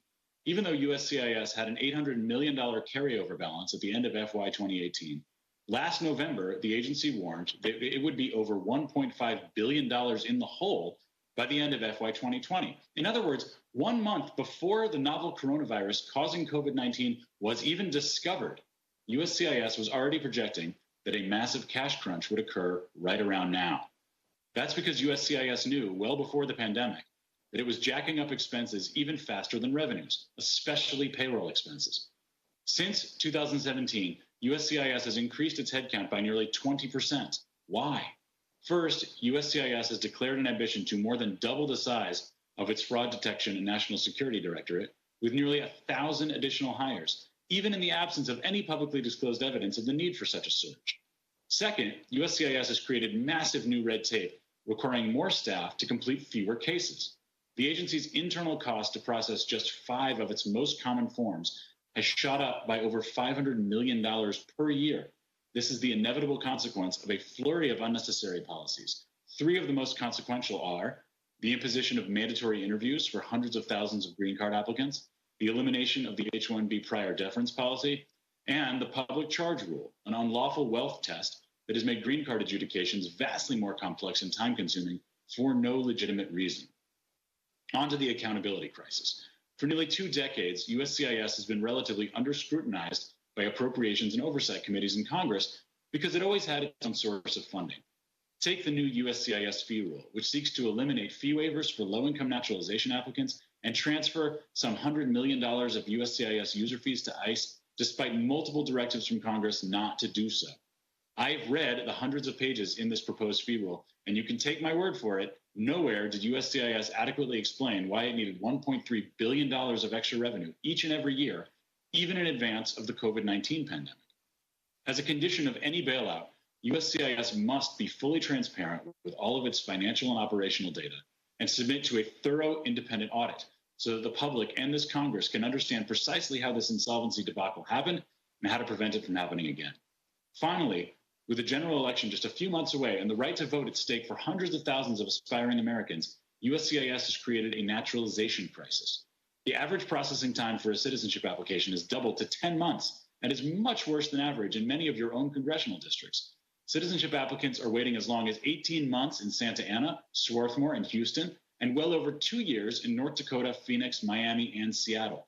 Worse still, USCIS is not remotely on track to naturalize the next 315,000 people in line for naturalization who would normally be eligible to vote this November, but still haven't had their interviews yet. These aspiring Americans are young and old, Republicans and Democrats, living all across the country. An estimated 68,000 are in California, 3,300 in Colorado, 40,000 in Florida, 200 in North Dakota, 8,000 in Pennsylvania, 27,000 in Texas, and 6,100 in Washington State, all of them at risk of not being able to vote this year. This dereliction of duty is hiding in plain sight. Unless USCIS immediately expedites naturalization interviews and administers same-day oath ceremonies, then these 315,000 citizenship applicants, some of whom have been in line for nearly 2 years, will be disenfranchised. Thank you for your time, and I look forward to any questions you might have. Thank you very much. Gentleman yields back, and we will now hear from Ms. Vaughn for 5 minutes. Thank you very much for the opportunity to testify today. The Trump administration has implemented many sound policies and regulations to restore the integrity of our legal immigration system. It's now administered in a way that aligns more closely with our national interests, better protects U.S. workers, and makes it harder for special interests, bad actors, and opportunists to gain the system. Claims that these changes are meant to block or delay legal immigration are baseless. In fact, according to USCIS data, in the last year, processing times have been constant or improved for the majority of applicants. Some of the processing backlogs have been significantly reduced, and USCIS approved the highest number of new citizens in 11 years. Nevertheless, a variety of chronic problems aggravated by external pressures, including the coronavirus pandemic, continue to challenge the agency. Besides the crushing workload, rampant fraud, and influx of frivolous applications, USCIS operates under an obsolete funding process that hampers its progress. Moreover, there are too many large benefit programs like Daca, U visas, and asylum applications that are a fiscal drag on the agency because the applicants don't pay the full cost of processing their applications. The new fee rule will help in the short term, but to ensure the agency's sustainability, Congress should reduce the number of fee-exempt programs and reform the fee collection and appropriations process to give Congress more oversight over how USCIS uses its revenue and also provide that stability. USCIS has the challenge of balancing the imperative to correctly and fairly adjudicate applications with the expectation for them to be adjudicated within a reasonable time frame. Further, the agency is constantly subject to pressure from special interest groups like employers that sponsor a lot of foreign workers and immigration and legal aid attorneys who badger the agency to adopt policies that they think will favor their clients or their own practices. For too long, USCIS leadership succumbed to this pressure at the expense of correct and fair adjudication. The results were unsatisfactory for the nation and especially for those in the U.S. workforce who have suffered harm because of rushed decisions, tolerance of fraud, or questionable prioritization of cases, with serious consequences sometimes. Recall the case of Tashfeen Malik, who 5 years ago with her husband killed 14 Americans and wounded 22 others in a terrorist attack in San Bernardino, California. She originally entered on a fiancé visa, and investigations after the attack revealed that USCIS and the State Department were careless with her application, missing several indicators that should have led to a denial. And at the time of the attack, her brother-in-law was busy arranging a fraudulent green card marriage between one of their accomplices in the attack and an illegal alien. More recently, the Trump administration has prosecuted and denaturalized dozens of terrorists, war criminals, human rights violators, and other serious criminals who lied, used false documents, or otherwise fraudulently obtained immigration benefits that put them on the path to citizenship. Denaturalization of these people is not an attack on immigrants, but an attack on fraud. Often it is legal immigrants in the community that tip off authorities as to who these people really are. 2 days ago, the Department of Justice announced a settlement deal with Asta CRS Incorporated, a technology staffing company that flagrantly discriminated against U.S. workers in hiring. Asta has placed hundreds of visa workers at companies like Anthem, Barclays, FedEx, Capital One, and CVS, and sponsored some employees for green cards while illegally shunning U.S. workers. It's not anti-immigrant to bust these companies. In fact, it opens up job opportunities for all legal U.S. workers. Last November, a federal grand jury indicted 2 South Korean nationals for submitting 117 bogus applications for alien workers, enabling 125 aliens to live in the U.S. after paying fees of tens of thousands of dollars. They put fraudulent tax and other corporate documents in their clients' applications to deceive USCIS adjudicators and falsely claim that their clients could not find suitable U.S. workers. These illegal schemes clog the system and prevent legitimate applicants from accessing the system. So immigration adjudications cannot be done on the cheap or considered pointless red tape. The new set of fees that USCIS is about to implement will help, but it's not going to be enough because of the other chronic problems in funding. Too many of the application fees are still set artificially low. For example, under the new fee structure, asylum applicants will pay a fee for the first time, $50, but the actual direct processing cost for these applications is $366. When you count the indirect processing costs, the fee really should be set at $1,800. So asylum applicants, most of whom are actually ultimately not found qualified for the benefit, will continue to be subsidized by legal immigrants and their sponsors. Fee waivers are another problem. So it's time for Congress to consider moving to an appropriation of the fees that USCIS collects in order to get that stability and Gentlelady's time has expired. If you could wrap up, that would be helpful. Thank you very much. Thank you very much. All of our witnesses' testimony is supplemented by their full written testimony. And now is the time when members of the committee may ask questions of this panel. And I will begin. You know, I want to talk to you first, Mr. Knowles, because I am so concerned and sympathetic with the professional staff at USCIS. I want you to know that our staff and the staff of the Appropriations Committee has been in communication with USCIS for months, trying to come up with a solution. I am confident that Mr. Edlow's testimony today, that he wanted to find a resolution, is in fact correct. I think, I'm not sure everybody in the administration is where he is, but we are doing our best. However, we actually need a formal request to the Appropriations Committee that meets their requirements. And I know that the administration knows how to do that because they make those requests frequently. So we hope to get past that barrier. And I'm hoping that this hearing will help move us past some of the barriers that seem to have come up. But I want to mention to Ms. Dalal Dehaney, if I may, a question. We've heard a lot about the mismanagement and poor implementation of policies that led to the budget crisis. Now, you worked at USCIS for more than 10 years through 3 different presidential administrations, and you've discussed in your testimony certain factors that previous administrations would consider prior to implementing policy changes to ensure it goes smoothly. Now, what factors would a responsible leadership at the department consider when rolling out new policies and procedures, and how might we work with the administration to make sure that an orderly process is included so that we don't end up back in the same spot, you know, in another month? Thank you, Chairwoman. Yeah, I've experienced working through 3 different administrations and working on rolling out policies.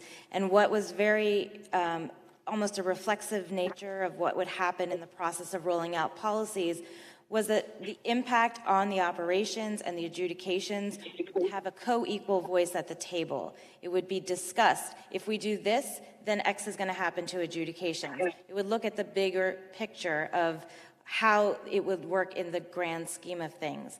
But what's also important is also a constant review of the impact of the policy after it's been rolled out. What is the actual effect? You can assume an effect before it rolls out, but then you have to continue analyzing what that effect is. And that's why AILA has been a big supporter of the bipartisan Case Backlog and Transparency Act, because it mandates those reporting requirements to ensure that USCIS is paying attention to the impact of the policies that they roll out. That's very helpful.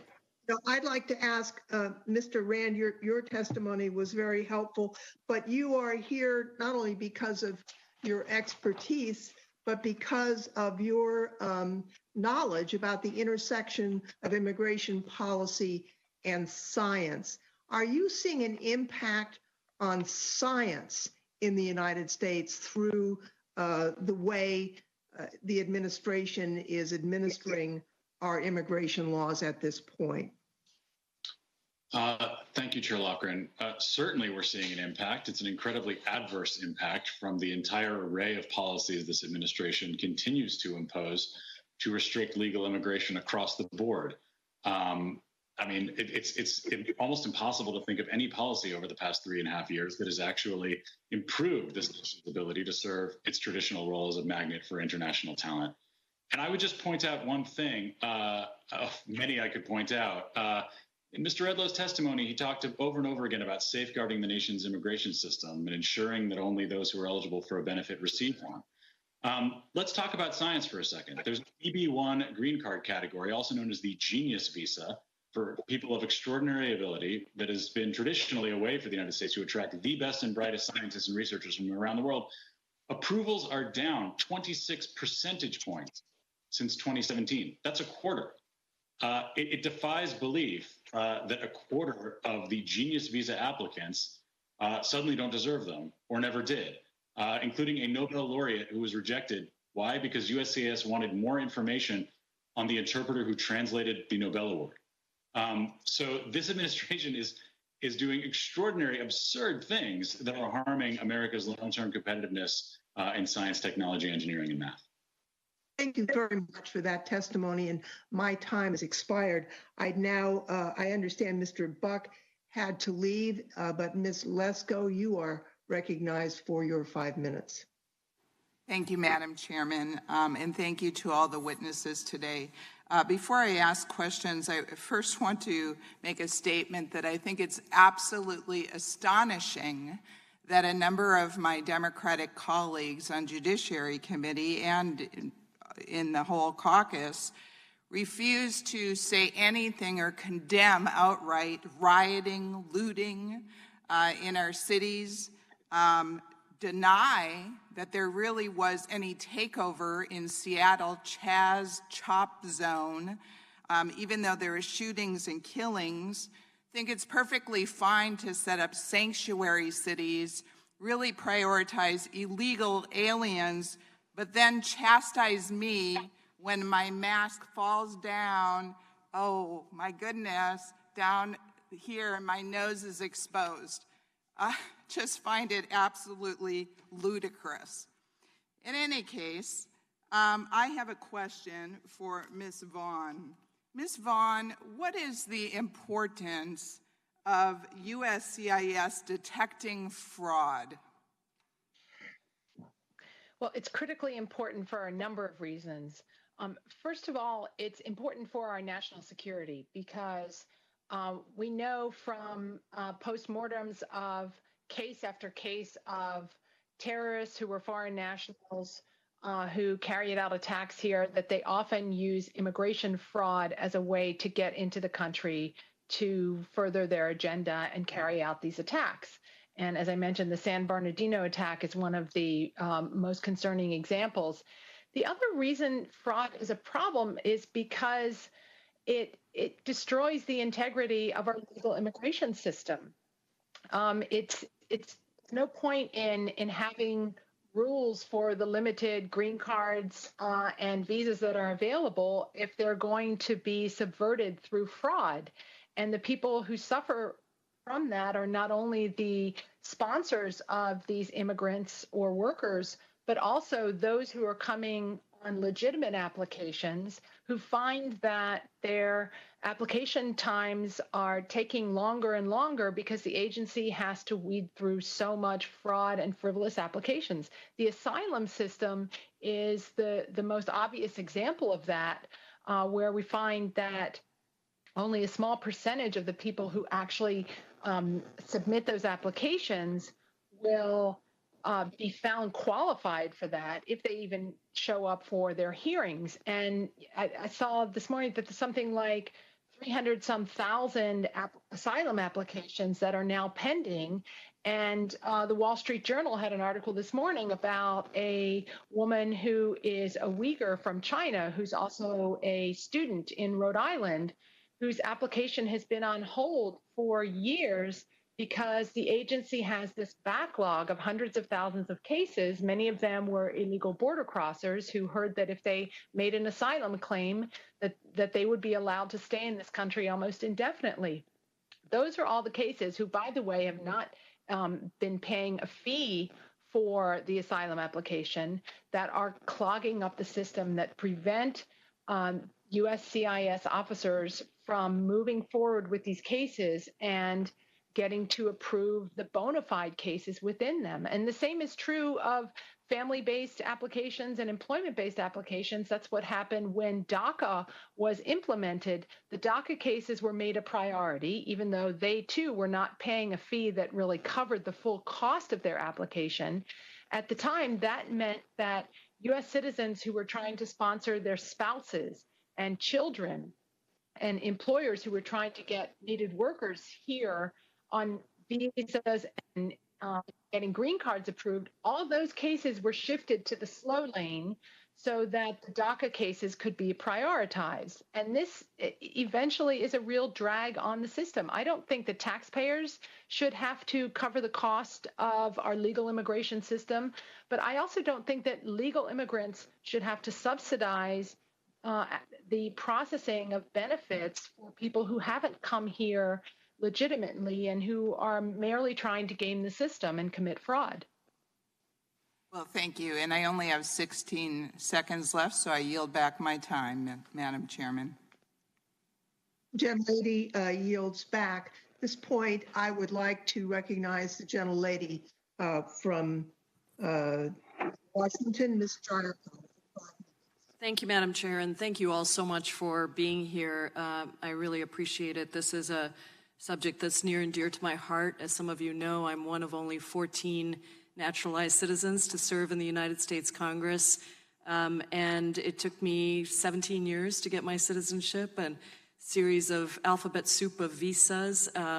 It was a difficult process, but you know, I know that I'm one of the lucky ones, and I really deeply appreciate the work that the employees at USCIS do. Thank you, Mr. Knowles. I appreciate the work of Ayla and all of you that are here talking about how critically important naturalization and citizenship services are to this country.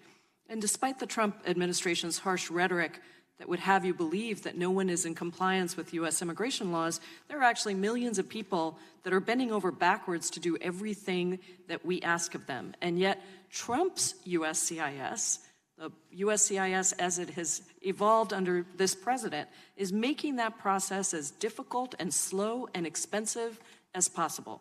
People across the country are experiencing this every day as they face unprecedented wait times, overly stringent vetting, and will soon pay drastically higher fees.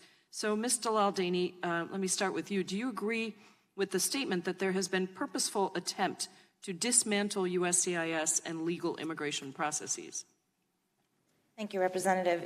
Yes, I do agree with that statement, because if you look at the policies that have been enacted, they deliberately decrease USCIS efficiency, drive up the costs of adjudication, slow down case processing, and discourage individuals from applying because the system has gotten so hard to navigate. It's become much more complicated, complex, and although the claims are that it's for fraud detection or to weed out frivolous applications, there hasn't been evidence to that. Mr. Rand, for an agency to undergo such drastic changes as we've seen at USCIS, is that a decision that stems from the agency itself or from the White House? Where is that coming from? Thank you, Vice Chair Jayapal. I think it's pretty clear that it's the White House that is dismantling from the top down our immigration system, and it's eliminated at this point any dissenting opinions from the political ranks throughout DHS, including USCIS. The White House and USCIS leadership are working together hand in glove every day to create these massive new barriers to immigration, including legal immigration.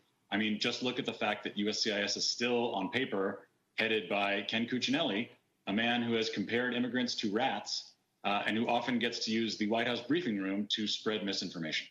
So as much as the White House would like us to think that some of their efforts are around undocumented immigrants, people who have not been afforded any fair process to be able to actually legalize their status, it seems that this is a concerted effort to end legal immigration as we know it. We've heard a lot today about the budget crisis facing the agency. Ms. Gentlelady, is it your belief that this crisis is a result of decreased applications due to the pandemic or an outcome of an agency that is actually trying to dismantle itself? So USCIS identified in its proposed fee rule back in November of 2019 that it would have a $1.5 billion deficit at the end of the fiscal year. So clearly coronavirus isn't the only problem. There may have been a decrease in receipts, but what we have seen is that there has been a decrease in receipts well before that, but an increase in personnel and an increase in processing times. So clearly that's not a good business model if you want to be an efficient and work like a business. You have to be able to maximize your efficiency to deliver the best service. So yes, I mean, I think it's just, and I do think it's been intentional to do that. You've seen some policies that they've rolled out. For example, I think Mr. Rand mentioned the adjustment of status interviews, which have been mandated for every single employment-based adjustment interview. These are individuals who have been in this country for years on end, who have gone through the system, have been vetted multiple times. The average case processing time for those have increased by 58% in the matter of in 2 fiscal years. Mr. Knowles, my time is running out, but I first want to just say thank you to you and the many dedicated employees at USCIS. We deeply, deeply appreciate what you do. Do you agree that this shift that has been described here is at the root of the budgetary problems facing the agency? Excuse me. I believe that is a large part of it. Certainly the pandemic is a sort of a perfect storm scenario. But yes, I think the budget crisis is largely the result of the administration's policies on immigration. The gentlelady's time has expired. Thank you, Madam Chair. I yield back. Thank you very much. The gentleman from California, Mr. Correa, is recognized. Thank you, Madam Chair. First of all, let me start out by Mr. Knowles. I just want to thank you and your members of your group for your support and good work, supporting our communities as they try to become citizens and pursue the American dream. A lot of your union members are my constituents, and I hear from them every day. Success stories and also horror stories. So again, thank you very much. And as you were talking, I was texting a couple of my constituents who are very concerned about this issue. Wanted to address some questions, comments to Mr. Doug Rand. Actually, to all of you. I'm going to ask the same question to all of you. Mr. Doug Rand, you mentioned there was a increase in personnel of 20% or 20,000 new hires to detect fraud. Is there any way to figure out whether under the cost-benefit analysis, whether this increase in personnel to detect fraud actually resulted in a more fraud being detected, or simply just slowed down the system? Because as you know, and I know, if you apply an adjustment of status or citizenship and you lie on that application, later on, the authorities can come back and pull that adjustment of status or that citizenship out from under you. So my question to you is this new fraud effort yielded any results? Representative Correa, I appreciate that question. I can say very confidently that USCIS has provided no data or backup to the public to justify its huge staffing surge in terms of fraud detection. If that effort is bearing any fruit, we have yet to see any evidence of it, despite anecdotal reports that are always going to be available. I would point out that safeguarding our nation's immigration system doesn't just mean ensuring that those who aren't eligible don't receive a benefit. Everybody agrees with that. It also means ensuring that people who are eligible do receive their benefit. And that is something that this administration has guaranteed is not going to happen. Take the public charge rule. Thousands of people are going to be denied green cards based on wealth, health, education, disability, and a host of other arbitrary factors, even if they are unlikely to use welfare and other social safety net programs in the future. So this administration fails to admit that integrity goes both ways. It's not just about preventing fraud. Mr. Knowles, Mr. Knowles, does that public charge rule take into consideration the taxes that these individuals pay into the system at every level, federal, state, and local? I can't quite speak to the agency's policies on that, but I believe I could say that our union agrees with the statement of Mr. Rand that he just made. Mr. Rand, let me ask you that same question. Does the public charge rule, does it consider the taxes that these workers pay into the system, federal, state, and local? Absolutely not. So you're just looking at the cost and not the expense side or the benefit side of having a productive worker in our society. That's correct. Okay, very quickly, I'm running out of time, a minute and a half here, a little bit less.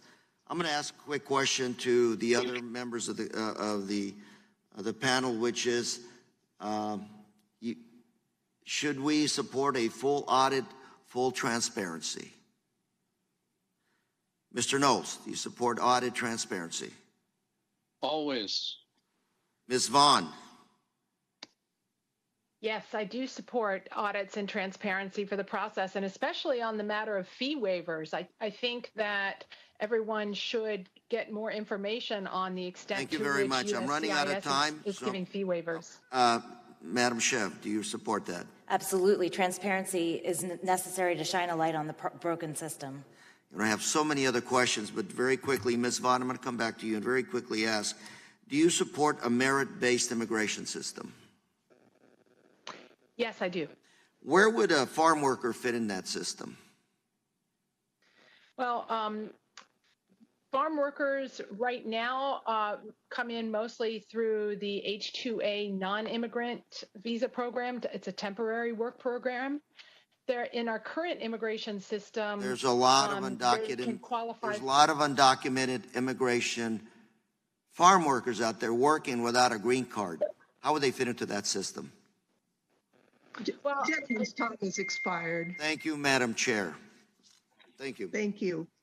We will now recognize the gentlelady from Florida, Mrs. Murkisel Powell. Thank you so much, Madam Chair. And I'm with my colleague, my good friend, Representative Jayapal. I'm one of the 14 naturalized citizens in this country. And it's incredible to me how we refer to immigrants like Representative Lesko as aliens. You know, we're humans. We contribute greatly to the economy of the United States. Actually, immigrants contributed more than $11 billion in taxes. And the reason why there are so many undocumented immigrants in this country, it's because of the failure of the agencies that process these applications. Most immigrants that I have spoken to want to go through the process to get legal documentation so that they can continue to pay their taxes, stop hiding behind the attacks of the Trump administration, and continue to do the work that they came to do. Most of them have been here for decades. We need to find a way for us to provide, to process these applications and provide a path for legal, whether it's citizenship, legal resident status. But the attacks against immigrants has got to stop. There's so many myths, and I would like for Mr. Rand to comment on this. I know that since the Trump administration took over in 2017, refugee admissions dropped to the lowest since 2002. He has enacted stricter restrictions to H-1 visas. He's trying to follow a merit-based immigration system. And Mr. Rand, if you can comment on how this would affect the American economy, because I know that maybe some of my colleagues who talk a lot about the economy may start paying some attention. I can tell you in my area, Mr. Rand, most Republicans, I have an area where there are thousands and thousands of immigrants that live in my area in South Florida that came from another country who are entrepreneurs who are contributing to the economy. And Republicans have asked for immigration reform. They want them to remain here legally, but there's not a path. But I want you to talk on the effects that the Trump administration immigration policies can affect our economy and our economic recovery. If you can comment on that, please. Thank you so much, Representative. I think one could go on and on about the economic benefits of immigration. That is something that there's almost no dissent among reputable economists about. Immigration of all skill levels, high wage and low wage, builds our economy. It is a myth that immigrants steal jobs from U.S. workers. We should be so lucky as to have more immigrants who become new Americans like yourself and like so many others. And I would just also add that when comprehensive immigration reform passed the Senate with overwhelming bipartisan support, at that time in 2013, the nonpartisan Congressional Budget Office noted that if this had passed and it increased immigration through legalization of the undocumented as well as increased future flows, this would have put the Social Security Trust Fund on much firmer footing. This would have increased our GDP dramatically. This would have reduced budget deficits dramatically for all those who say they care about fiscal responsibility, and would have increased U.S. worker wages. So without a doubt, if you do the opposite of that, which this administration is trying to do, our economy is going to take a hit in the near and long term. Mr. Rand, and since we're on the topic, do you think that immigrants, undocumented immigrants, are taking jobs away from native-born Americans? There is no evidence in the economic literature of that, despite what many people would say rhetorically. And thank you. And Mr. Knowles, I want to shift to you. There's been a lot of criticism, particularly from my colleagues across the aisle, that asylum and refugee applications were not vetted properly prior to this administration. Do you agree with that characterization? I absolutely reject that characterization. I think we could say that the asylum and refugee programs have been among the most rigorous, most professional. We certainly provide vital services to protecting refugees. We also do a good job of fighting fraud and combating terrorism. We're on the front lines, and I would appreciate more support for what we do. No, I know you're career professionals, and we're going to do whatever we can to support all of the employees who are especially now facing furloughs in the future. But can you just describe quickly how asylum applicants were vetted in previous administrations so people understand that there's a very strict vetting process? When you hear fraud, and we don't have a lot of data that provides those numbers. The gentlelady's time has expired. The witness will be, if you could very quickly. Yeah, I could just say that the vetting process is very careful. I would say extremely careful. And if you just look at our performance standards for asylum officers, 60% of our performance metrics and measures focus on how well we determine credibility, how well we do security checks, and the like. So perhaps you could provide more fulsome outline to us for the written record, if you would, please. We could send you our performance metric plan. We'll now turn. Careful job. Thank you very much. Ms. Scanlon, you are now recognized for 5 minutes. Thank you very much. Mr. Rand, just to follow up on one point, I asked the USCIS representative about the suggestion that funds be transferred from CIS to ICE, and he said they haven't transferred that money. Are there indications that CIS has some interest in diverting funds to ICE? Representative Scanlon, there are certainly explicit indications in that the Trump White House has requested the authority to transfer $100 million or more of USCIS user fees to ICE in its budget requests, and USCIS reiterated this request in its proposed fee rule. So they've asked for permission. We don't have evidence that they have actually executed those transfers in defiance of Congress, but I would say all that Mr. Edlow told this subcommittee just now was that, to his knowledge, such transfers haven't happened in the last 2 fiscal years, and of course this administration has lasted for more than 2 fiscal years. So I certainly think it would be worthwhile to get a clear, unequivocal answer to that very important question. And at the same time, Mr. Edlow and others have also admitted that even if funds were not transferred, personnel resources were seconded over to ICE at a time when USCIS can ill afford to lose any resources in its losing battle to beat back skyrocketing backlogs and wait times. Thank you. Thank you for helping to clarify that. Ms. Gentlelady, given your background, which includes having worked at CIS for more than a decade, can you describe in lay terms the impact that the proposed furlough would have on CIS personnel? Yeah, absolutely. I mean, I can give you examples of individuals who I know have gotten furlough notices. You have a single mother of a toddler who recently purchased a home. You have a recent master's degree graduate who just secured a position as an asylum officer and is dependent on healthcare insurance for chronic healthcare conditions. You have a dedicated employee who served the agency for more than 20 years and is nearing retirement.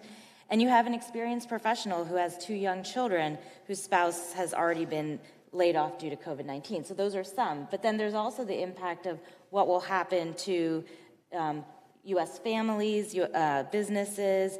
People won't be able to vote in time. Individuals stuck in the backlog for naturalization won't be able to vote. Daca recipients will not be able to renew their benefits. Asylum applicants will face increased delays. And critically, businesses won't be able to hire or retain essential employees needed to recover from the global economic crisis that we are now facing. Okay, thank you. And just to clarify, so we have people in this country who've met all the requirements for citizenship. Just because of the backlog, they haven't actually received their citizenship yet, and as a result, they can't vote in this year's election?